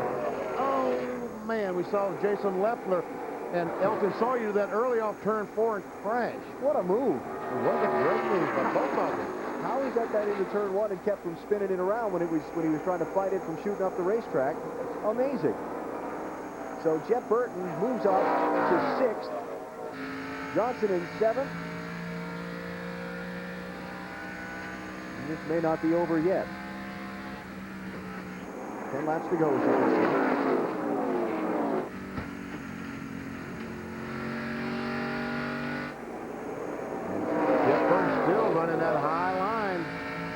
Turn 2 is still working for him. Parker Jr. solidly there in 5th position. Would be one of his best finishes in the season. He has run 4th at Pikes Peak out in Colorado Springs earlier this year.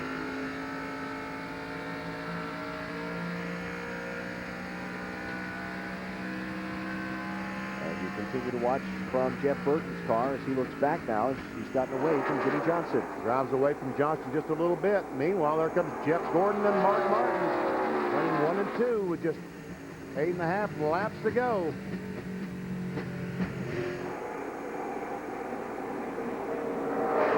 Now Phil Parsons' car. Phil making his final drive in this machine. He's running in 20th now. He's put 2 laps down by the leader. Like Martin was able to close a little bit on Gordon there when they were getting around Phil. Gained about 1/4 of a second. Meanwhile, Jeff Burton has called Hank Parker Jr. This is a battle for the 5th position. Burton has been running a higher line fairly successfully throughout much of the race. He's going to try and look outside of Parker off of 2. You better hope Hank sees he's there. I think Freddie Query, the spotter up on the roof, told Hank Parker, his driver, that there's a car on the outside, and Hank wisely did not let the car drift up and pinch the 9 against the wall, because there would have been 2 cars in that race. So Jeff Burton goes to 5th place now, as the leaders come across the start-finish line. 7 laps to go.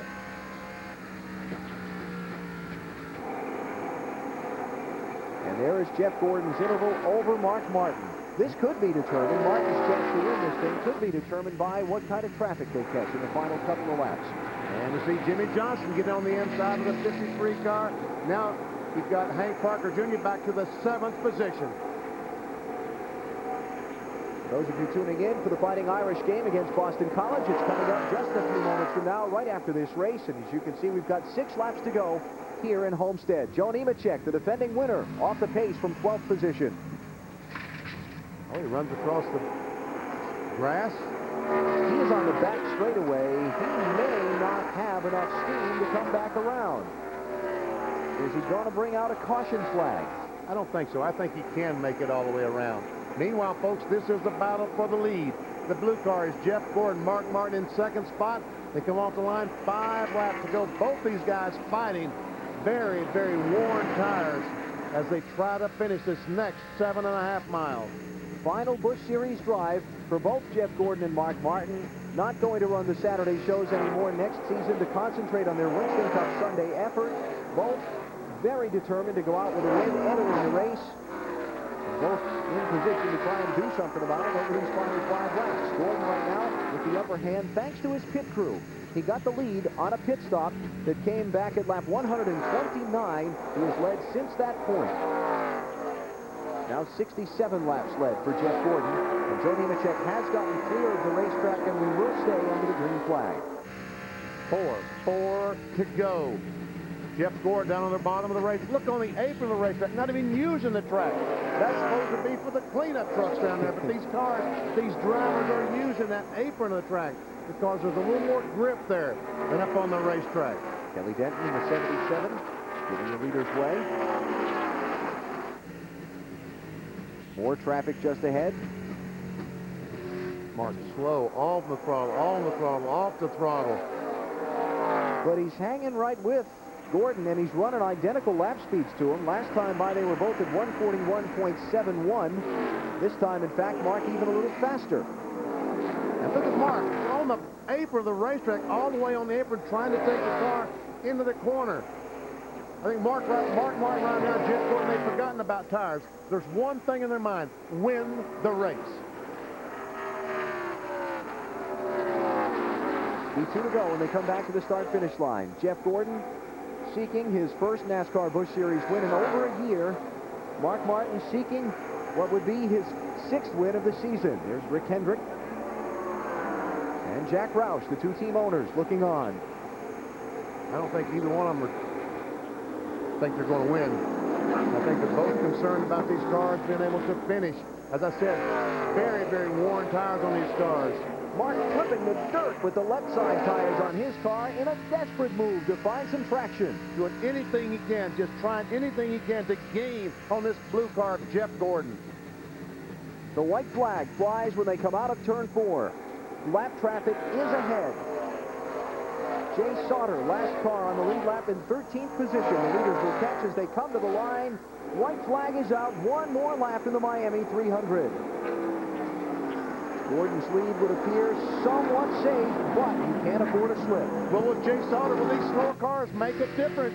Mark Martin driving on the apron of the racetrack. Don't get in the dirt. There's no grip there, Mark. Half a lap to go. Jay Sauter's still up there. They go by wrong run. That's not a problem. Turn 4, the last time they're coming up. Martin trying to catch Gordon for a final victory if he can. Here they come off of turn number 4 to the checkered flag. He's not going to be able to do it. Jeff Gordon is going to win the Miami 300 over Mark Martin in both drivers' final event in the NASCAR Busch Series. There's Jeff Green, the champion in the yellow car. He finishes 3rd to cap off his title-winning season. A duel from pit stops at lap 129 to the checkers at lap 200. The pit crew got Jeff Gordon the lead, and he held it from there. I think that Mark Martin would have stayed in front, had this pit stop, gotten him out there, and see a bunch of guys, happy guys, for that 24 car. Jeff Gordon's team getting the job done. He gets the lead on the pit stop, leads to the finish for Jeff Gordon. It would be his first win of the 2000 Busch Series season and his 5th career victory. He takes it unofficially by 0.24 seconds over Mark Martin. Less than 0.3 of a second between the two. Here are the unofficial results of today's race. See Jason Keller with a solid 4th place run. Top 10s for youngsters Jimmy Johnson and Hank Parker Jr. Kyle Petty would be a nice spot, 11th through 20th. Purvis will lead that group. Buckshot Jones finishing 16th. Phil Parsons back in 19th as we look at 21 through 30. Kevin Harvick with the up into the outer groove run later that cost him some positions. Randy LaJoie from last to 24th. And the rest of the finishing order in today's Miami 300 for the NASCAR Busch Series. Cars down at the bottom of the screen, mostly involved in accidents. By the way, it was an engine failure that dropped Joe Nemechek out of the race.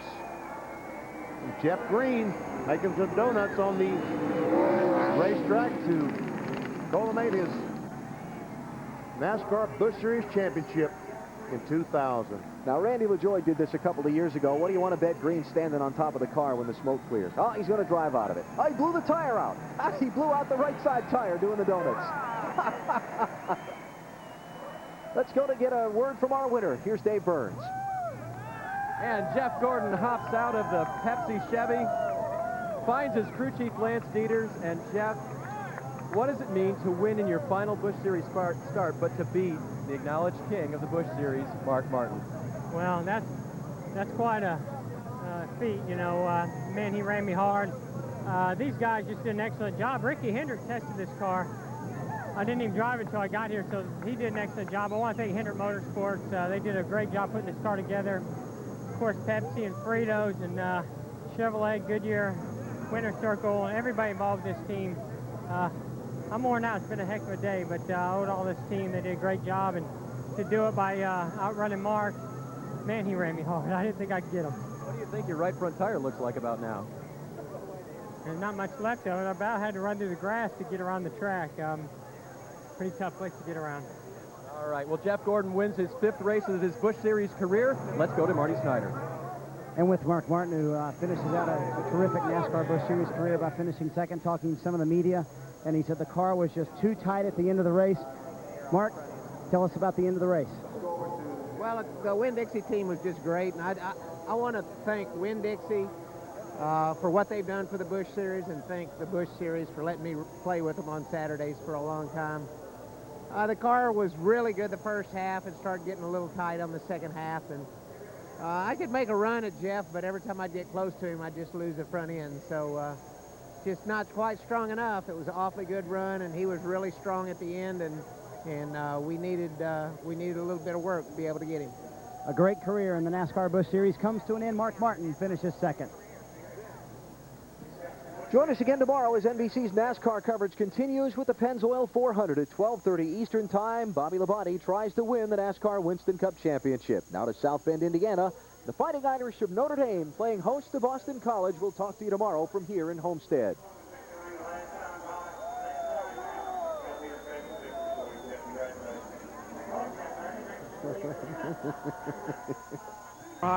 Series season finale, the Georgia Boot 400.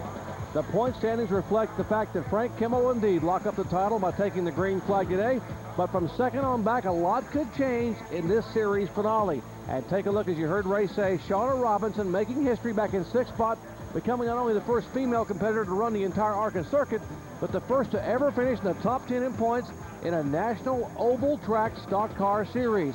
So history being made here today at Atlanta Motor Speedway.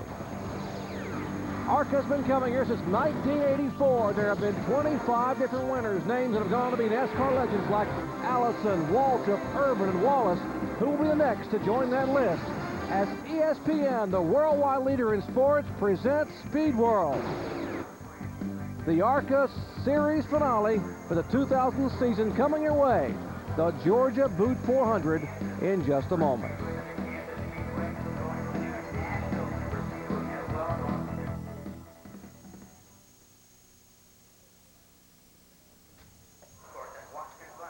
Okay, thank you. Great idea. Benny, you were awesome. Benny, you were awesome in that first segment. My best work. Nice job, guys. Very nice. So welcome back. Track description is, and then grid. Grand Marshal, Mr. Alan Lasky, here's the command to start the engines.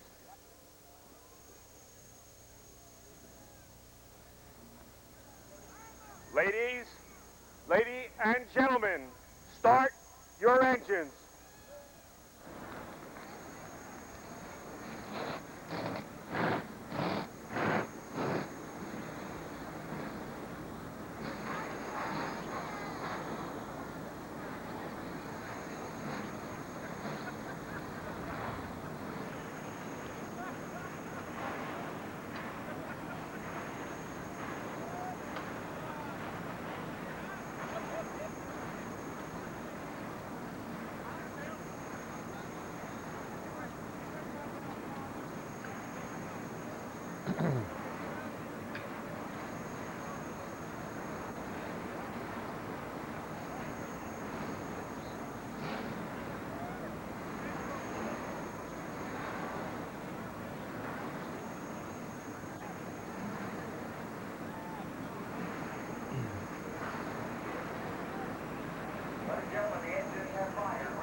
Hey, Mikey.